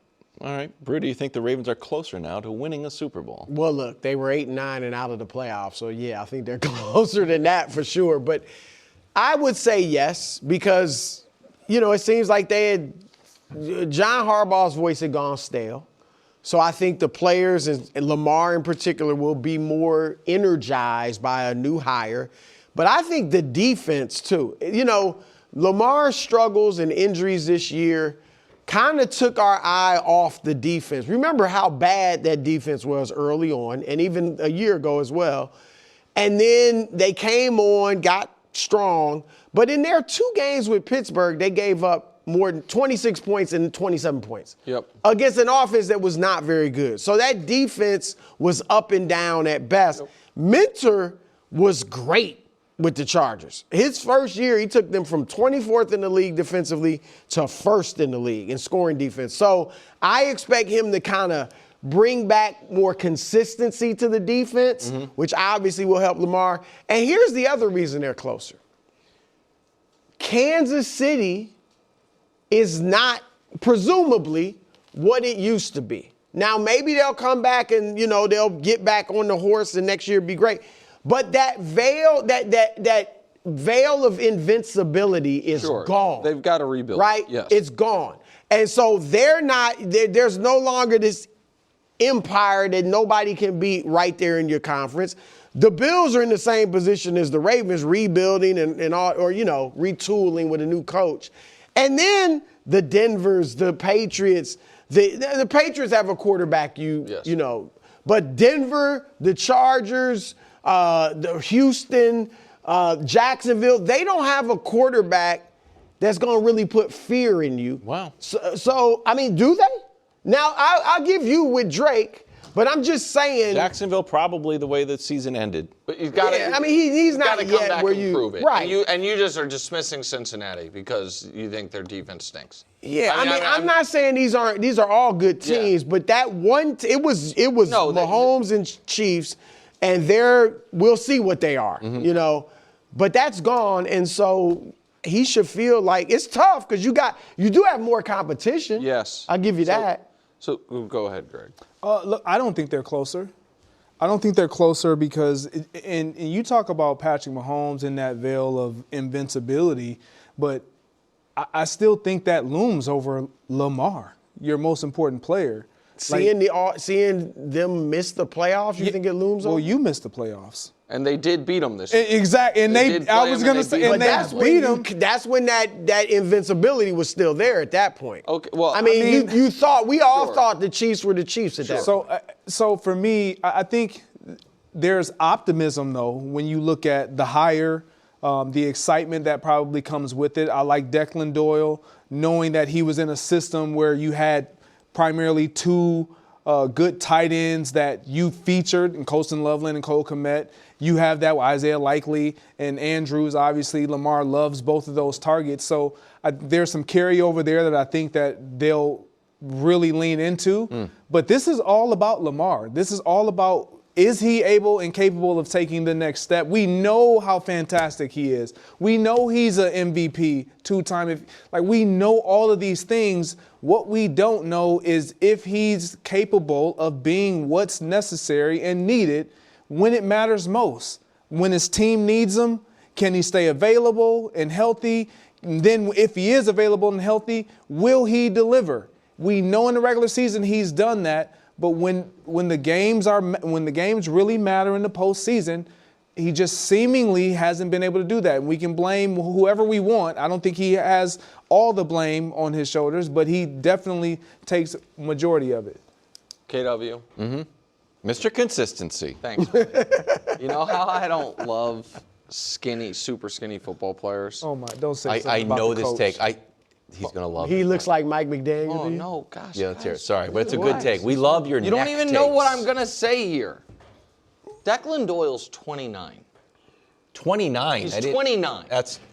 Might be. I can't tell. A corollary of the that's too young. skinny take might be too young. So here is my concern. McVay was what, 32? Say it again. As a head coach, McVay. Sean McVay, right? No, and As a head coach. McVay's been a head coach for damn near a decade, and still, whenever they show the youngest head coaches in the NFL, he's still on the list. 29. Good for him. Yeah, absolutely. But same age as Lamar. Jesse Minter's first-time head coach. I typically, and we'll see who they hire as D coordinator. They're one of the teams looking at Jim Leonard, but he also hasn't been a head coach before.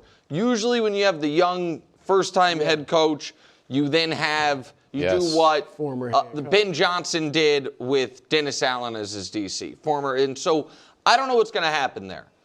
But consider, for a team that the players have dealt with game management issues and blown leads, I'm a little anxious about this little of experience being at the forefront of the coaching Kyle staff. Van Noy can't be the oldest person in the building. No, for real. And then when you look at the history of, there have only been 5 rookie head coaches to make the Super Bowl. 2 of them have won, and we can show you what they are. And it's unique circumstances for all of them. So Jim Caldwell took over the Colts that had won 12 in a row 6 years straight, had won 12 or more 6 years straight, and Tony Dungy retired. Like, they didn't fire the coach. Bill Callahan took over the Raiders because the Raiders traded John Gruden for 2 firsts and 2 seconds, which is still a wild, trade. That's what happened. And then, so that's a unique circumstance. Bill Walsh retired. Red Miller is, I guess, the one instance. And then I just have to get this in there. That 1970 Colts team was so good, their starting quarterback and backup quarterback were league MVPs.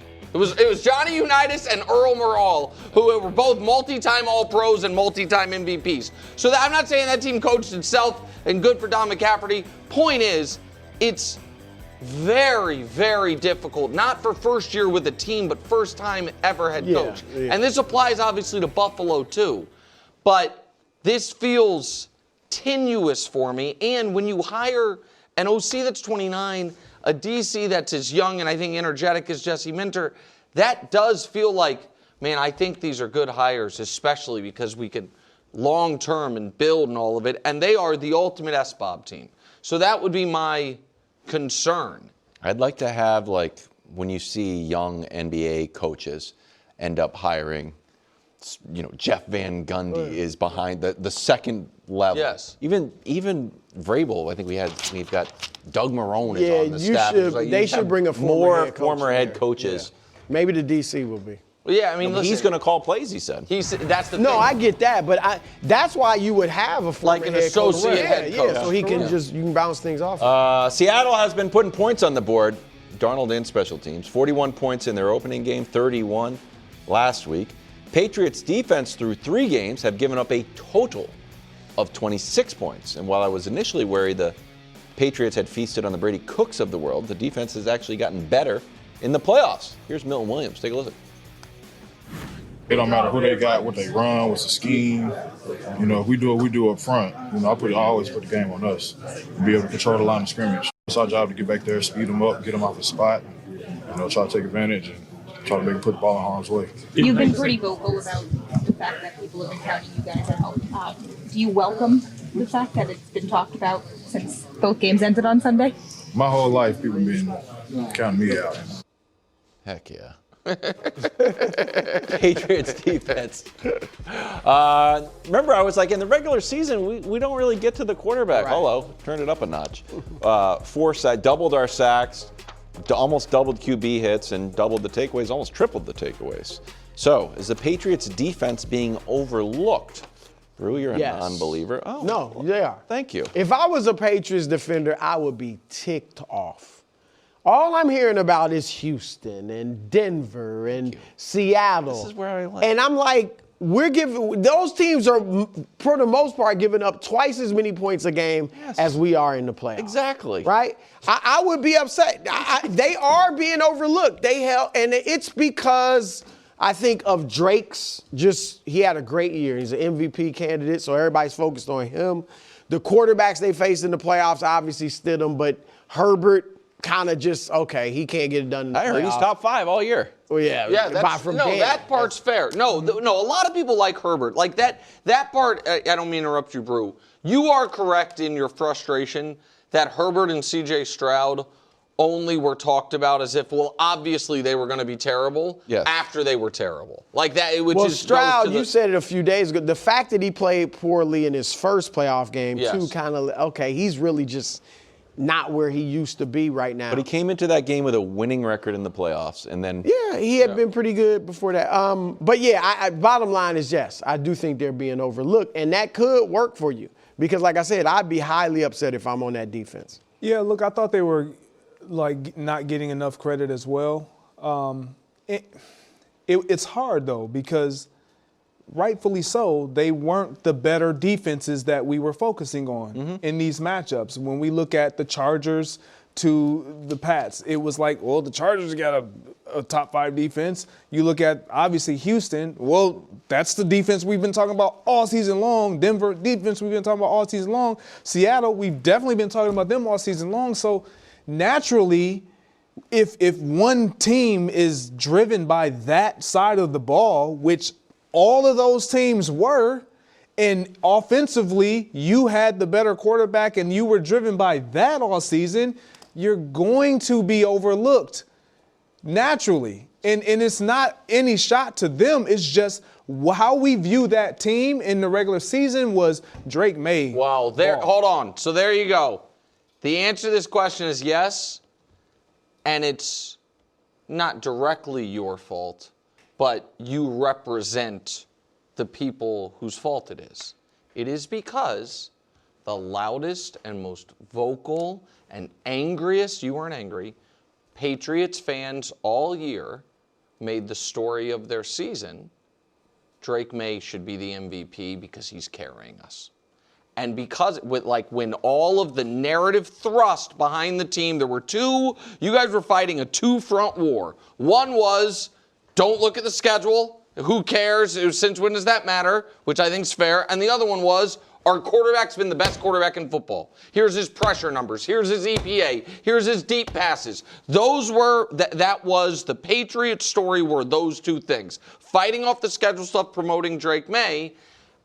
And so the defense got overlooked. Yeah. And now my only incredulousness is now those, many of those same people who all year long were trying to explain how Drake Maye had carried this team to 14 wins are now saying, we've had an awesome defense all along and no one will give us credit for it. No, I don't think we actually did have an awesome. I think the defense has risen to another level in the playoffs.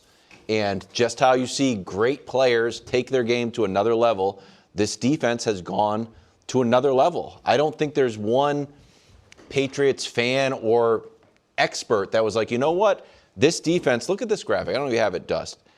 Allowed under 25 most games entering the Super Bowl. You love that Chiefs defense. Remember you were saying, gee, that's the quiet story. The 2000 Ravens, I mean, I didn't think we were on par with them. But Steel Curtain Steelers. Steel Curtain, we don't even have a nickname. Yeah. So, look, I didn't think we were that good, but the way they've been playing and the pressure numbers are crazy, and once you start to get pressure against skittish quarterbacks, good things happen. And I think we're playing Sam Darnold in the Super Bowl, so... I thought you liked Sam Darnold. I do like Sam. 14 wins, 4,000. I like Not him. for Don't this get me game. You wrong. didn't sound like you like I it. like Can't him. toe the line on this one. I'm just Mark. saying Super Bowls are strange. They are. That's why Sam might could. Milton Williams seemed to do pretty good in the Super Bowl. Fox College Hoops. Number 3, Michigan. Michigan. Against number 7, my guy Cohen Carr and the Spartans. Michigan State. Don't forget, I got the Spartans going to the Final Four. Don't worry about it. Greg, why don't you like Michigan State? Because he's a Michigan guy. You can't. What are you talking about? If you like one, you hate the other. You know he's a Michigan guy. They're hated rivals. Both teams are from Michigan. No. I'm just saying, if there was like No a Connecticut team in Central Connecticut, I'd be like, I like Connecticut. Former Ravens OC Todd Monken takes over in Cleveland. It seems like he's a fan of Shedeur. Listen to this interaction. Oh, young man. What's up? Good to see you, bro. How you doing? Welcome back to the States. How we doing, man? Good. Yeah, we tried to draft your last year. It's all worked out. Yeah. You remember that, right? That's what I was about to tell you. Someday we'll get a chance to talk about that. Very interesting. Brew, your reaction. Look, I think this means that Shedeur will get a fair shot. I don't think he got a fair shot. Now, once he started playing, they went by with him, but it just felt like they were against him to some degree, or Stefanski, and even Barry. You know, it just from day one it felt like they didn't believe in him and want him. And I give him credit for the way he handled himself, because that has to be tough when you kind of feel like they don't want you to succeed or they don't believe in you. And he went out there and handled himself well. So I think he will get I think Monken will give him every shot to be successful. The offense will probably be somewhat based around his skill set. He will, I imagine, be number 1 on the depth chart entering training camp, no matter who they bring in, if they bring in anybody else. So I think he'll get every shot to do it. And then we'll see, is he good enough? I mean, Monken feels like an uninspired hiring, but That doesn't mean he won't be a good coach. Listen, quarterbacks have played well. He's had success. Lamar played the best football of his career under him. Yeah, absolutely. So I think it's good for Shedeur. I think it's refreshing, and I know Shedeur is probably like, man, okay, here we go. I get my shot. To all your points you made, but we've seen areas of where he struggled with holding the ball a little too long. Like Lamar has some of those same issues at times that we've seen, but we've seen the development of him under Todd Monken become a better passer, all those things. But the most important and most impressive thing for me, just watching that entire dynamic, is the fact that the season has been over for the Cleveland Browns since January 4th. That man is still there. Yes. I think he said he came back for that. Like, I thought that's what he said, but go ahead. He's there to see the new head coach. Just to see how they're treating him right now, and how he's walking around the building as if this is my job, this is mine to lose. Like, he's taking down that rearview mirror and he doesn't care who's behind him. Yeah. And that's kind of the vibe that I see and I'm getting. And so I believe that he's going to have every chance to be the starter in Cleveland. Yeah, poor Dylan Gabriel, right? Right. I mean, real talk. I mean, the Browns posted that, right? They did. You know, that's their Pro Bowl quarterback. Shout out to Gianna, but I never know if what the social media team is posting is indicative of what. That's fair, but I disagree with Brew that Shedeur didn't get a fair shot. I think he got as fair of a shot as most fifth-round quarterbacks get, if not more than that. However, I don't disagree with Brew that the new head coach sure seems to be a bigger Shedeur Sanders advocate than the previous head coach, because the new head coach's team in Baltimore, we know, wanted to draft Shedeur. And while the Browns did draft Shedeur, I don't know that the head coach, Stefanski, wanted that. Can I stop you there for a second? That hit my radar. It's like, we tried to draft you, but you did not want to come to be a backup. You didn't want to come back up Lamar. I'm not blaming him at all, but I'm saying we tried to draft you and you told us not to. Correct. That was the reporting. Right, and that to me confirms the reporting. Right. And he's like, we'll get into it later. Yeah, and so listen, however, I want to hear you. Go. No, that was when you say something negative. I don't know. No, I don't know. That's why we do something. It's just. I don't think it could be something negative. I don't think a coach would look at a guy like saying, Lamar Jackson's going to be there for the next 10 years. Right. At the same time, we tried to draft you, and if we were on the team, you would have had an opportunity to play this year. Yeah. That wasn't known. Yeah, but hold on. But at this point. Of course not. You're a backup, but you weren't drafted for a starter in Cleveland either. Hold on. And I have an issue with it, but I'm just saying it was a unique way to talk. It was, but it was to me that's water under the bridge. I am not as convinced as Brew that he's just QB1 going into the. I think they will. I think he has to play well once. You think at training camp? I think they're going to bring in a veteran. I don't know. Okay, but you think at train I get it. If it's an open competition, somebody will be named number one. Right, and I think it'll be Shedeur. I mean, it depends. So I think he's in a driving seat to where he can lose the job, or he can just run away with the job. But I think they bring somebody in, but it's like, okay, we're going to give you the fair shot. If they bring in Jacoby Brissett, I don't even know if they could do that. But and he's like you said about Stidham and Bo Nix, he's a little better than they would go to Shedeur. But I'm also not convinced they won't use one of their first round picks. They have the Jags' first round pick, which is in the 20s. They might draft a quarterback. Like I don't think Shedeur is locked in there. But what I'm saying is this is obviously a positive sign. But they don't have a ton of money because the Deshaun's contract is still sitting there, right? So they can't really make a move for Kyler or anybody. Welcome to First Things First Overtime in this wonderful Friday. I've got 3 teases here. 1, Lamar. Is he closer to a Super Bowl with his new head coach and new OC? And did the Bears get worse? Danny will spin this into Bears convo. Last time the Bears had an offensive coach leave for a promotion, it's been over a decade. Next up. Very rare. Sam Darnold, Tom Brady seems optimistic. Is he due for a monster game against this underrated Patriots defense? And finally, Josh Allen says, you know what? I could have played better. And maybe if I did, we would have kept the same coach. see how we feel about that. Alongside Chris Broussard, who's looking for a new TV show. Kevin Wilde's Not to be on. not to be on. No. not to be on. A new show to watch. Oh, my gosh. A new show. I'll take either. You'll take either. No, he wants to add. To act. Additional. A soap opera. It's a soap opera. Soap opera. Oh, yeah. You saw your career flash Yeah. before your eyes. The star of the show. Bruce leaves. And Danny Parkins. Parkins, do you want to talk about Josh Allen, or do you want to give Brew one final TV show recommendation? The Americans. The Americans it is. Great finale. So it must be Best finale. Really? Finale. Because I've seen some bad finales. That's what I'm saying. So you don't want to invest in a show that gets worse over time. I'm still Best scarred finale. by How much you jump to the finale? It's a great finale. How many seasons? Like You 5? do that with books. No, not books. Shows. Oh, yeah. You watch Right the there. one first. This Peaky guy's- Blinders is mine. Oh my goodness. It's so good. I want to start dressing like Peaky Blinders. Wear a little hat. Ken Burns Civil War documentary, bro. It's a comedy. Lamar and Josh Allen both got new coaches. Both of their coaches think they are now coaching the best player in the NFL. Take a listen.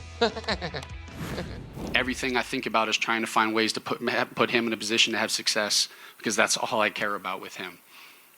Josh Allen is the best player in the NFL, and I have to grow. But Lamar, I just look forward to connecting with him, helping him become the best version of himself, creating a team identity that allows him to thrive, which he's already, proven to be an elite, one of the best player in the National Football League.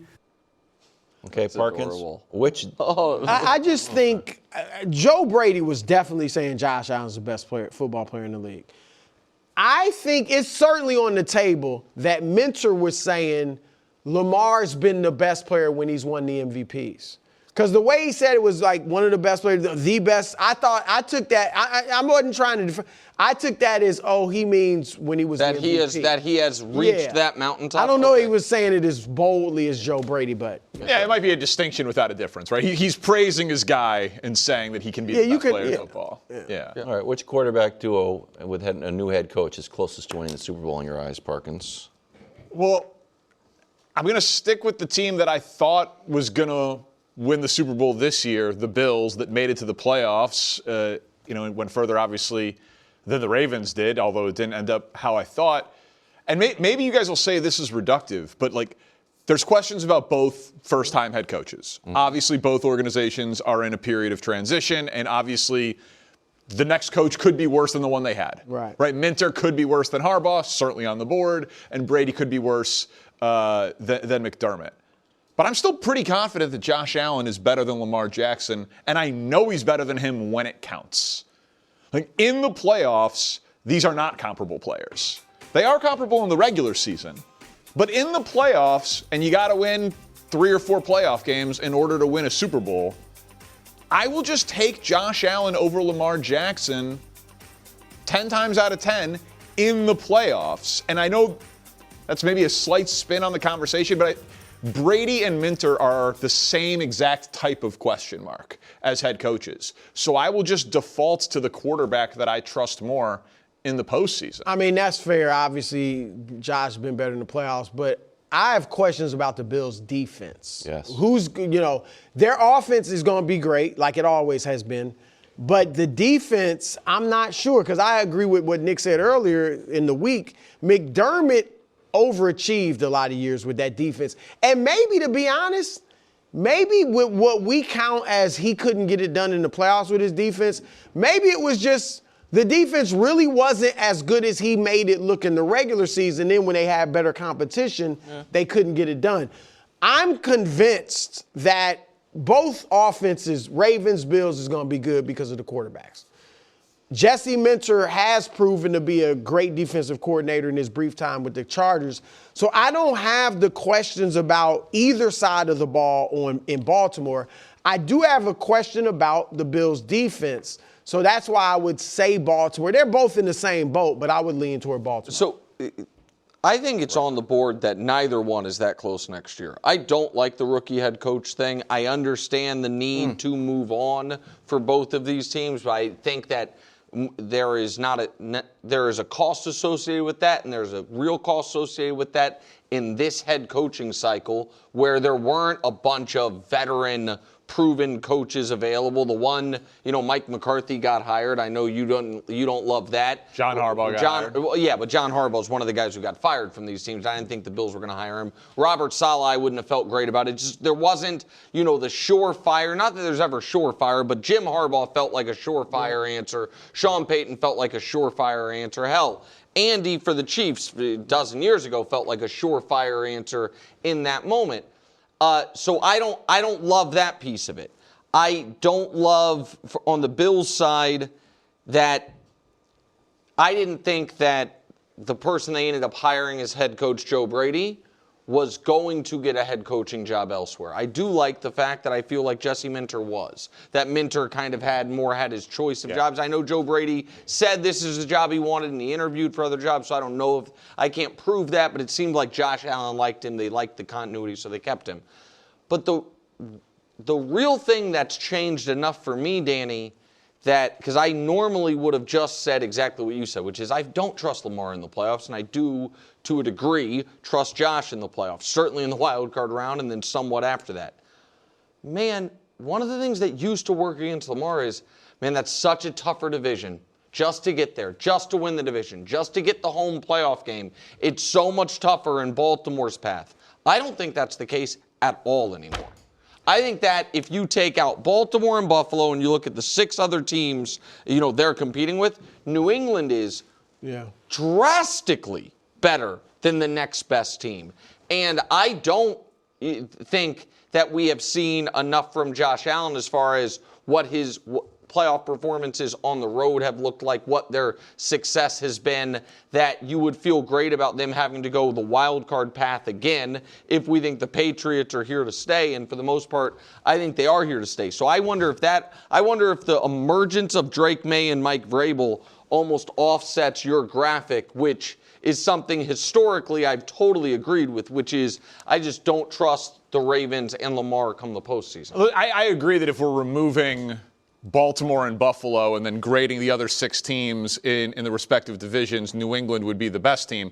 But the second and third would be in the AFC North? I don't know that. I mean, the second, I don't know what Pittsburgh's going to be. I don't know who their quarterback is. I don't know who they're going to be without Mike Tomlin. I don't know what Pittsburgh's going to be. But we know that Mike McCarthy. And the Jets aren't very right. Exactly. Miami and the Jets. They should be awful. Mm-hmm. The Steelers are never awful. Hired Mike McCarthy, might be bringing back a quarterback that just won 10 games.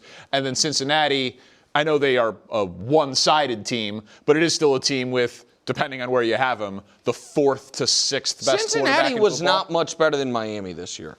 Like they did, Miami came on late, and so not impressive. I guess I agree with you. The Jets are always awful, but the Browns are pretty much awful too. So I don't know, and I don't know if that really should factor as much into my math as it is. I just think that the Patriots and Drake Maye loom very large over this half of Josh Allen's career. And I think that is an unexpected turn of events when it looked like Josh was going to have the path Tom Brady did, which is the whole division's incompetent. Mm-hmm. It's just turnover of quarterbacks and coaches for all these teams. And I'm locked up the division every single year. Just real quick before we move on. Christina, can you throw up this graphic of the Bills' scoring defense ranks? Right, they're second, 16. They were first, they were second, they were fourth. That's when Josh really started to come on and be a superstar. Then 11th and 12th kind of fell off, and the next thing you know, they're on road playoff games this year. Danny, did you view, because I kind of agree with Brew, did you view the Bills as an offensive team with a good defense or a defensive team with a great quarterback? Does that make sense? Well, this year, they were an offensive team with a bad defense, right? Well, I think they were a very flawed run defensive team that their pass defense was, no one passed on them. Yeah. Their run defense was so bad. Over the course of his tenure, you're right.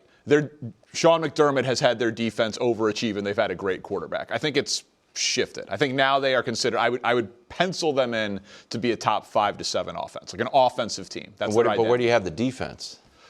Bottom, if the offense is top third, they're bottom third. I think it's tough. I think they're signing up to win these, we're going to win a lot of games, 28, 20. Yeah. 4. Dangerous. Very dangerous. Brew, you won that conversation. Oh, competitive sports debate in the ocean. I like it. It's just a good hang. Tom Brady joined Brock and Salk in Seattle. Sounded pretty optimistic about Sam Darnold. Take a listen. They're more of an explosive passing team. They're not looking, I don't always think, for those high precision surgical throws. They're looking for more of the downfield throws, the over routes, the flag routes, off of play action that moves their quarterback. I think Sam does a great job at it, being out of the pocket where he can see really clearly. All right. Do you believe Sam Darnold can have another monster game, Danny? I do. I think that Darnold can give them what they need from him in the moment. Sometimes when he's gotten shaky and made mistakes when you're watching, it does, and I've mentioned this before, it feels like they're hiding him a little bit. Like they'll throw little wide receiver screens or one read stuff and like, oh man, is Sam Darnold going to melt down? But since the game that we all reference all the time where he melted down, the Rams game in week 11 where he threw the 4 picks, he's been remarkably clean. Like, they haven't always needed him to be excellent. Like in the game against San Francisco where they blew him out. 12 of 17. He was 12 of 17, but that was just because their team their team was so dominant. They didn't really, but he's played a lot of clean football games even when they haven't asked him to do it. Whereas like the Rams, there was really never games where Stafford had like unimpressive statistical box scores. They were always throwing for touchdowns inside the 5-yard line. Like his stats at the end of every win always looked impressive. Darnold, if they need him to light it up, he has been down the stretch. And a lot of times they're just so overwhelming that he doesn't. So yeah, like can he have another monster game? He's on a really good run right now. So I think he absolutely can. Yeah, I think the answer to this question is of course.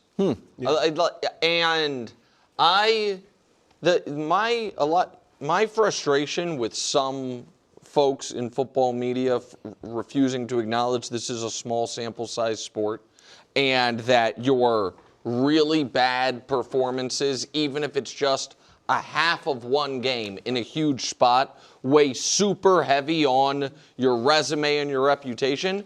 That has to apply on the good stuff too. Sure. Like Sam Darnold's performance in that Rams game, to me, weighs even heavier because Stafford was so good. Because he was going to have to go throw for throw. Because when they got the ball back with 5 minutes left up 4, they put it in his hands that he had to convert again. And I mean, he had 3 first down conversions when they were trying to run out the clock, when they decided we're not running the ball to run out the clock, we're trusting Sam Darnold. And so I think that it's similar to the conversation we had to start the show. I'm not predicting a blowout. I'm not predicting Darnold throws for 325, 3 touchdowns and no picks. But he has earned, to me, the respect to say, he can do that in any spot now. If you can do that, against your divisional rival who you have played your worst football against, your 2 worst games of the year arguably were against them, even though one you came back and won. At least 6 of your 8 worst quarters of the season were against them. And then you can play your best game. Yeah, your best game of your entire career. Then yeah, he can do it. He can do it again. Yeah, I think the most likely good game from Darnold is 2 touchdowns, 245 yards, something like that. But he certainly, of course, is the answer.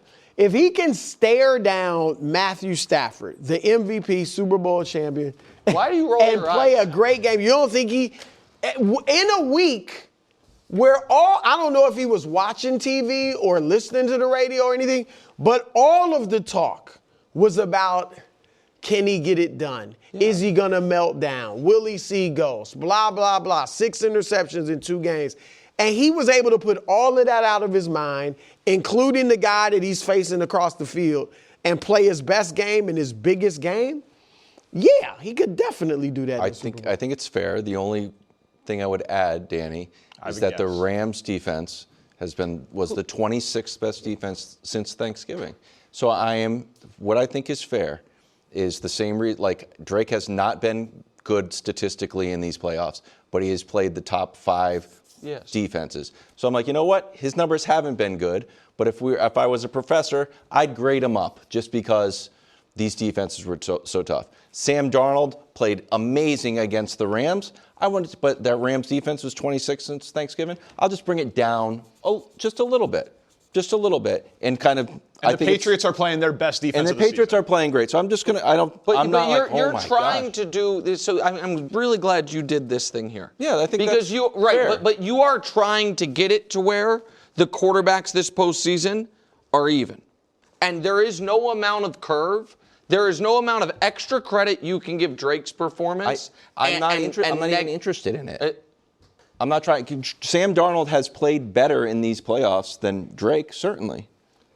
But I'm saying it's not like this. He lit up one of the worst defenses in the league is in the Rams. So okay. Is that not fair? Is that not true? I think I think that doing the thing of where if we start at this point, this defense, who for every conversation we have, including the one we just had, where we showed the Bills scoring defense, we do whole year. And for the Rams, we decided for their whole year numbers, they're actually a pretty decent defense. But we're going to pick this moment in time and say they were actually a really bad defense. I did not think the Rams in the 2 playoff games leading into the NFC Championship games looked like an awful defense. I didn't think... You didn't? Against Carolina, where Bryce is scoring at will? They did. In a freezing game against Caleb. Okay. I thought that the Rams defense over the second half of the year was below average. I don't think it was a terrible defense, and I think maybe I should say game right before, in that Bears game, I didn't think that defense looked awful. It's just because it was free. I think I'm putting more... You were there, Danny. I think it was freezing, and it wasn't going to be like Danny was at the other game. Danny was at the Packer game. I was at the Packers. Oh, you're at the Packers game. That was cold, game. too. I'm sorry. They were both really cold. Could you tell it was cold? Watching on Do you want TV. me to confirm it was cold? I think it's totally fair to say since Thanksgiving they were really bad. And maybe shouldn't waste time. Shouldn't spend as much time talking about the Rams defense in this conversation. It is to me unfair to Darnold to say we are treating his performance in the NFC Championship game with, as you put it, we are lowering the grade because we're just declaring actually that Rams defense was terrible. I don't think the Rams defense was terrible. I think that was a great performance by Sam Darnold. I do too. But he wasn't playing Matthew Stafford. He was playing the Rams defense that was 26th since Thanksgiving. He won a shootout. It was a lot of chatter in his ear, though. Well, yeah. Drake headed to the Super Bowl after the worst passing game of his year. Here's how he described it. Take a listen. I think you embrace it when you try to build an identity and you carry it on the road with you. Be able to start 1-0 and be able to build a kind of a trend of winning games on the road and starting kind of a win streak on the road. That's tough in this league and it's tough to do. And I think that one last week was kind of the epitome of what this Road Warriors is like. It's not pretty. It's not going to be everything we wanted, but there's times on the road where we've been on fire, and there's times when you're just trying to do whatever you can to win. I think that was what playoff football is about. This is kind of the opposite, Danny. Who do you trust more to win in a shootout, since Drake's talking about scoring 10 points there? Yeah, and I tend to think that we will see a decent amount of points scored in this game. Both defensive coaches, both defenses have had great stretches. I do think the Patriots are playing their best defense of the season, but I think we're going to see points in this game. And I'm not sure. I'm sure over the course of a week we'll figure something out where I'm going to give the edge to New England. But I'm going to say again, Seattle. I trust Seattle more. I think they are the more complete team. I think they've had the tougher road to get here over the course of the year. And Darnold, to my point earlier about anything he's been asked to do, he has been able to do it. Whatever they've needed in the moment. We haven't seen a ton of it when the Seahawks have been in shootouts this year. But whenever they have been in whenever their defense has been Darnold has come through. It's been kind of amazing. It's 3 games. It's a 3-game sample of allowing 27 or more, when Seattle's allowed 27 or more. 31 quarterbacks have been in that situation, right? You would think the majority of the league, your defense gives up 27 or more at least 3 times. He's been awesome. It's the 2 Rams games and the Bucs game. Now, obviously, there's the turnovers in one of the Rams games, but it's because, again, this includes the postseason. But shootouts have not been a problem for Sam Darnold. They haven't been. Now, Drake Maye also is good in high-scoring games. He is too. But he's not first across the board in it. So I do trust Seattle in basically any game script that happens in the Super Bowl. I trust Seattle more in a blowout as a team. If we talked about this earlier in our show, if I had to pick which team do you think would win a blowout, it would be Seattle. But of the quarterbacks, if they're going at it and it's nip and tuck, I'm going to go with Drake Maye. Just because I think he's the overall better quarterback. And I do think he's more as great as Darnold just was, he could win a shootout. But who I trust more, I just think I like Maye's poise more. Maybe it's because he's young and he's shown that type of poise early in his career. I think he's more of a gamer than Darnold.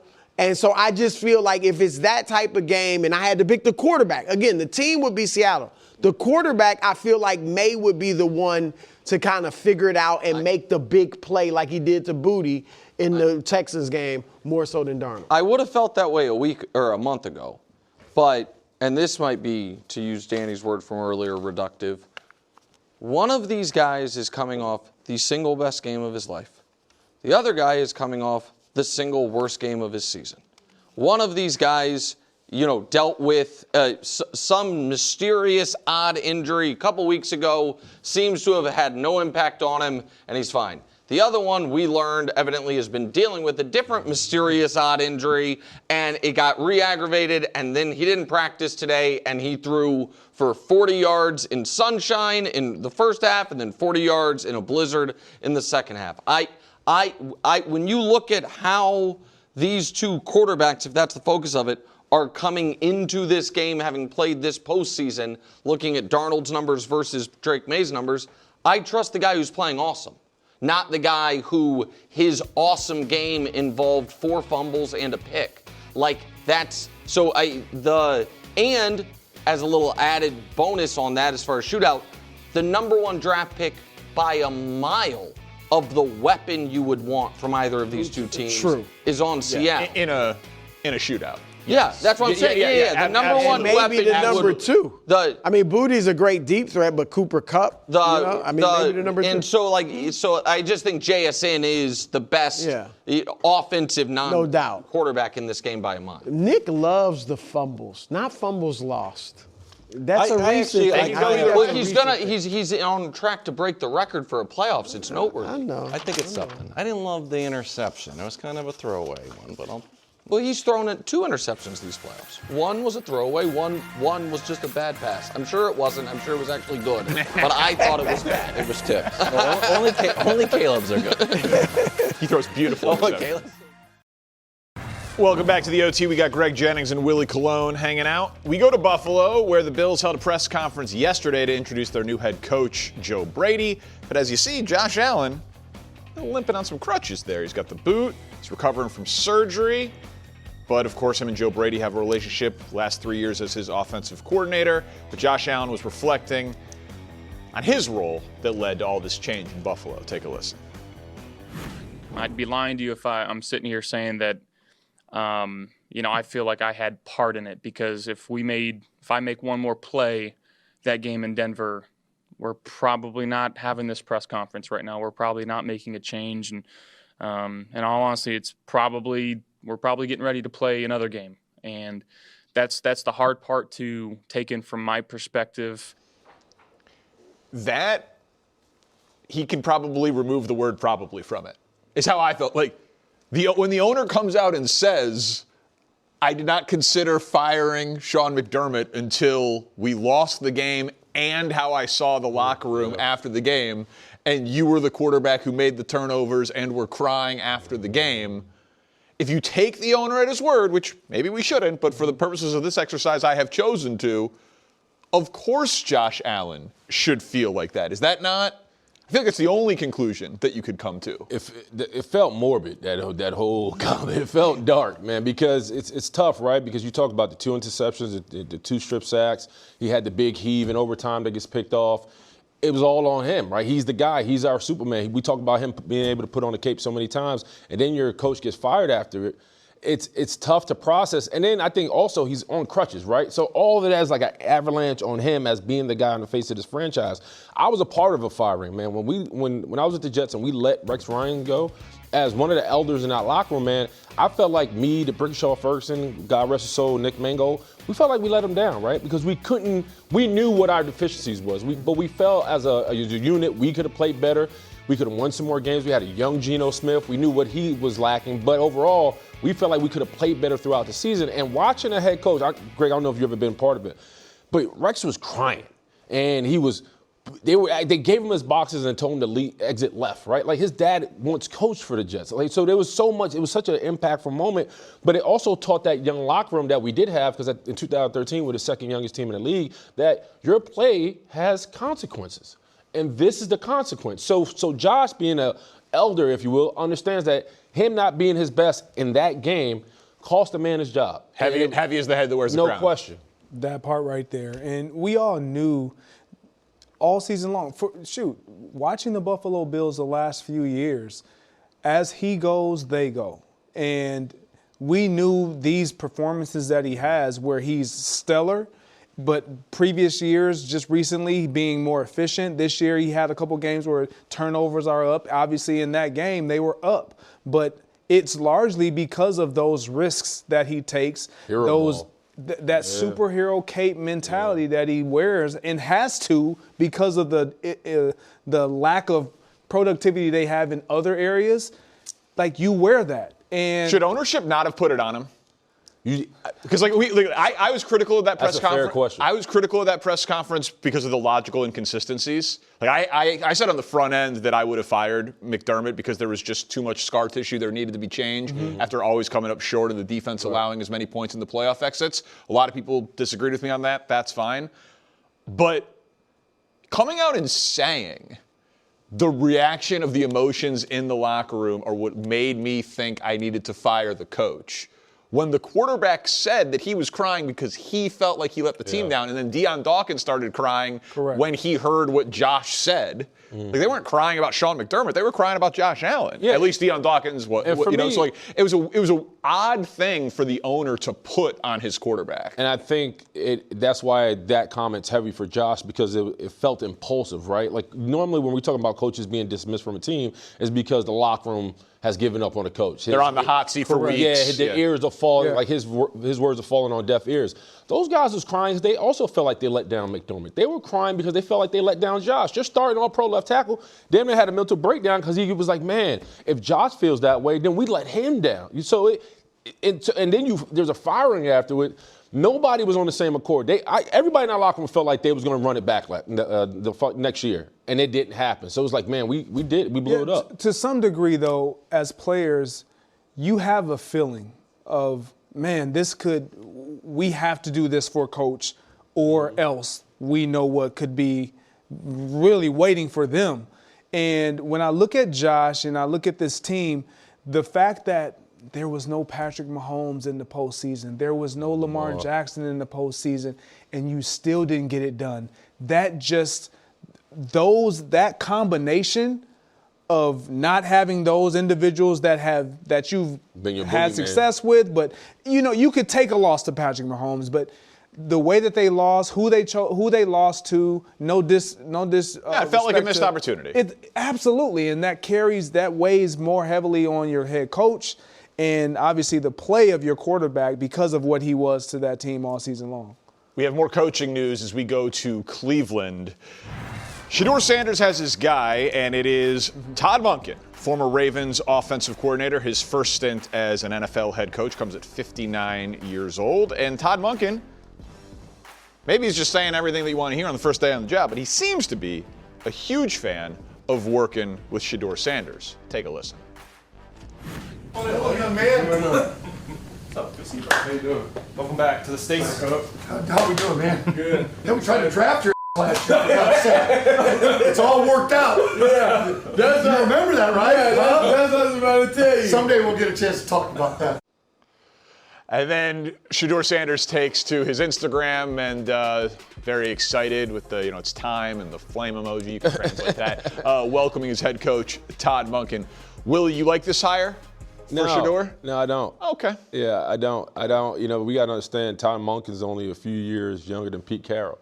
So I worry about relatability. On top of that, I think we underestimate that Lamar and Derrick Henry kept this guy afloat in his scheme, because I thought Lamar's ability to escape the pocket, throw the ball 15 yards down the field, keep things going off a bit pure athleticism, kept him relevant on top of Derrick Henry just being Derrick Henry in the screen game and coming downhill.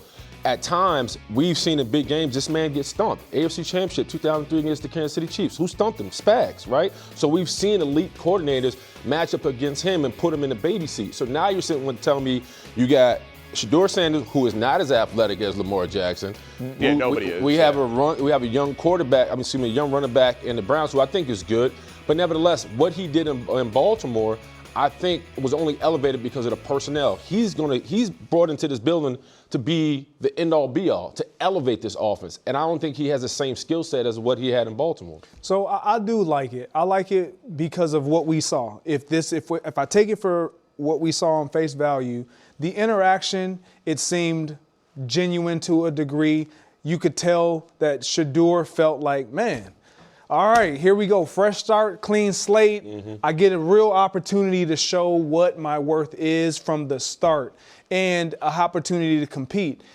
That's all you can ask for. The relatability aspect of things, I think he can be relatable. When we saw Lamar at his best, a large part of that goes to Todd Monken and what he was able to implement, how the involvement of Lamar Jackson. I'm not taking anything away from Lamar, not giving it all to Todd Monken, but he shares some of that as well. I think for Shedeur, though, simply put, he's excited to have a fresh start with somebody that seemingly feels like, all right, here we go, let's do this. I don't know if you guys have ever applied for a job where you felt like you had to say anything to get the job. You probably have not been in that situation. You guys are Super Bowl champions. I have occasionally had to, of course I know how to do that. No problem. Right. Learn on the job? Yeah, a little bit learn on the job, right? Like I'm a radio guy working in TV. I'll say anything. But like honestly, like Todd Monken is 59 years old, and it is his first head coaching job. Yes, sir. He probably wasn't going to get the opportunity to go coach Josh Allen. Like he wasn't going to get the best job available. It's probably felt like he aged out. Well, right. I mean, it's rare, like for your first head coaching job to come that late into. I mean, the guy was 13-25 at Southern Miss. The only time he's ever been a head coach before. He's been a career coordinator. And to your point, had a ton of success with Lamar Jackson, and that is the silver lining for Shedeur or the Browns. Like you could point to what Lamar was before Todd Monken got there and what he was after, and I think I got the numbers. Like he was better. Like Todd Monken is a established, good offensive coach. Yes, to your point, Willie, with great talent. But do I think that if Todd Monken had his choice of jobs, he would be like, I just want to coach Shedeur Sanders, and we almost drafted you in the 6th round in Baltimore. Like that's just like he said what he needed to say. It was an icebreaker.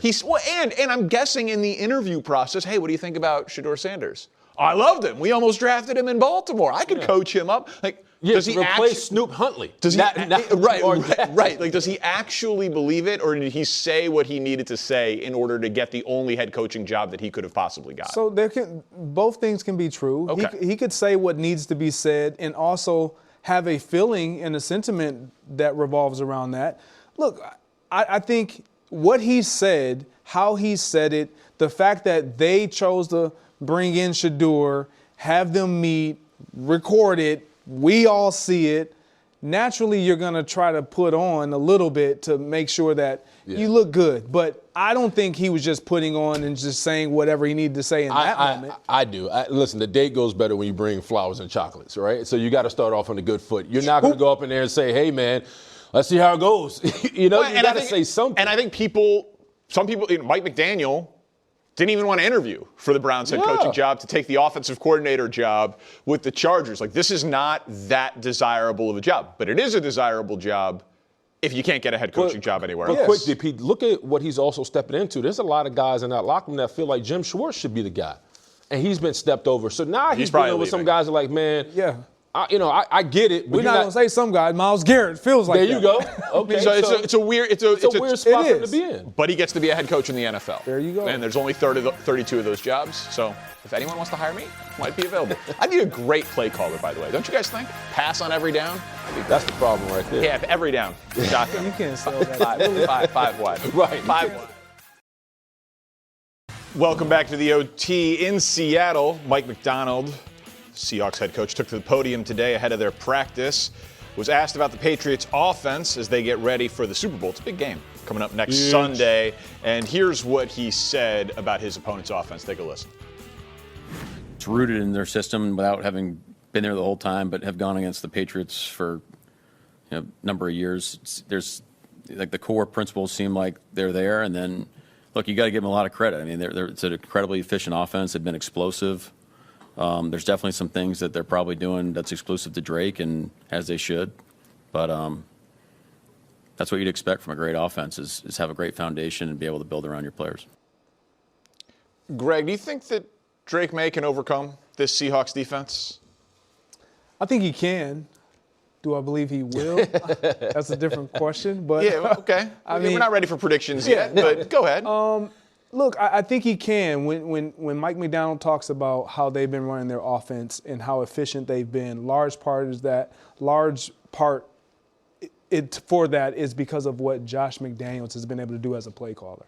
He always seemingly has this team in a good play, in a good position to where they can run, they can beat you with a pass. They don't have to, they're not forced to do things outside of the realm of what they've been executing all season long.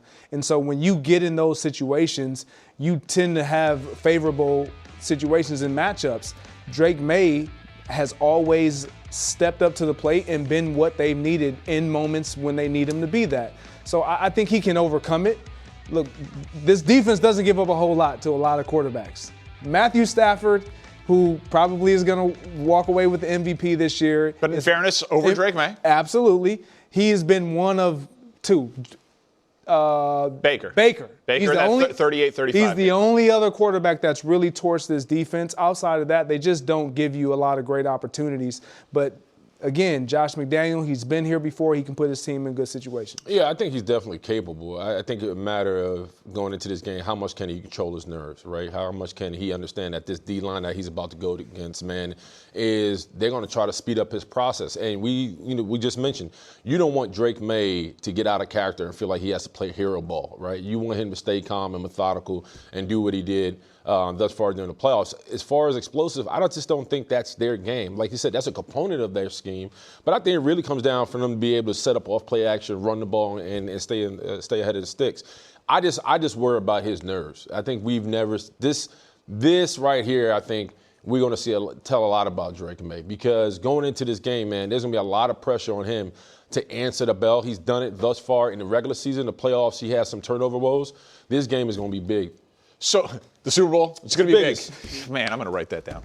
No, listen. Here's what I'll say. Write it down. It is. You're right. And I didn't fully realize this until we were looking it up before the show. And you can do it by EPA, DVOA, more advanced stuff. But just doing it by scoring defenses, Drake Maye has played a top 10 scoring defense 3 times this year in the 3 playoff games. Correct. Yeah. All year long, they did not play a top 10 scoring defense. EPA, Cleveland is 5th. New Orleans was 9th, and he had good games against them with some of the more advanced stuff. So I'm not suggesting that Drake Maye can't do it. But we've watched Drake Maye in these playoffs against the Chargers and the Texans and the Broncos, and it hasn't been pretty. Yeah. And Seattle's defense, again, by scoring, number 1 scoring defense in the NFL in the regular season. So again, to your point, yes, but I don't think there's a reason to expect Drake Maye to have a great game against Seattle's defense. So this is, I get it. The numbers are what they are. If you go back to the Houston game, it was a nasty game at home. The weather wasn't favorable for offenses.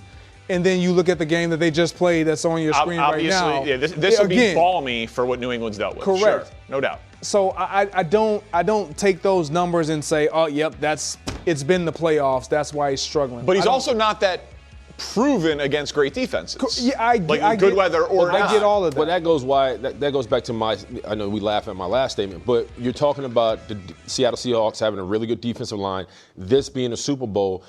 This for me, it's about his nerves. Can he handle it? Because the only caveat with the Patriots right now is they can't keep him upright at times, especially when they go against an elite defensive line. So I'm saying, all right, Super Bowl, another elite defensive line. Who are you? This is where we're going to. This is your legacy game. So this is why I say, man, I'm not worried about him from a getting it done standpoint. It's from the neck up. How he's going to handle this stage, another elite defensive line, especially I think a defense that has momentum going into the Super Bowl. It's going to be tough. That's why I say Josh McDaniels, he's going to put him in great situations. He's not going to put more on him than he needs right out the gate. And he's going to allow Drake Maye to play with a level of confidence, stating that, you know what, we don't need you to be hero yet. If that time comes, I need you to be able to put that hat on and go make something. It's weird, but I trust Sam Darnold more than him. In a hero moment. I just do. I feel like Sam has been through the fire and come out the other side being the better quarterback, especially against Stafford. Like we've seen. I was going to say, is that strictly because of last week? I think it's because week 16, last week, like I've just seen him get punched in the face and respond better. We haven't seen that out of Drake Maye. Yeah, I just I think Drake Maye is better than Stafford, but Stafford than Darnold. Yeah, Drake Maye is better than Darnold, but Darnold just had the best game of his life. So you know what I mean? 146 yards. Right. So touchdowns. He did. That's a data point of 1 though. Like Drake Maye has not been playing great, circumstances, and so that's why it's going to be close. that's why it's a big game. Is it? Y'all can laugh. Y'all know what I meant. It's one of the biggest games. It is one of the biggest. It is one of the biggest games. The Super Bowl. Give me all you got. Sorry, Will. Welcome back to FTF. We go to Baltimore, where yesterday the Ravens introduced their new head coach, Jesse Minter. Today, continue to add out to that staff, Declan Doyle, 30-year-old offensive coordinator from the Bears, becomes the new offensive coordinator for Lamar Jackson and the Ravens. He can move for a lateral title because it is a promotion in responsibilities. He gets to be the play caller in Baltimore. Willie, how should Lamar feel about this hire? Well, the goal for Declan is how can he help Lamar evolve? And I think if you're going into this situation with Lamar Jackson, my goal is how can I keep him upright and healthy? Fewer hips, less development routes, quick game answers, answers versus blitz, things that he needs to evolve into this offense where Lamar can play all 18 games, right? Where we're not worried about his health because he's getting older. So for me, he should feel excited. Young OC who's pretty much going to do anything that Lamar tells him to do. So the boss. Lamar's the boss. It's that part for me. Like Lamar's going to have a heavy influence in what he wants this offense to look like, and he should. And when you have that responsibility as a quarterback, a lot of the blame and the success is going to be surely on your shoulders. And so with Lamar Jackson, this is not about what he can turn Lamar into. It's about how he embraces what this young coordinator is going to bring to the table and what he does with it. Because I think he's going to have a lot of carryover from what we saw with Ben Johnson because of the scheme, using tight ends the way that they did. And he had a lot of success watching that. I will just say, I know in Chicago they had a ton of respect for Declan Doyle. They're not surprised that he lost. It's rare for a Bears offensive coach to leave and get a promotion. Bears normally not that successful.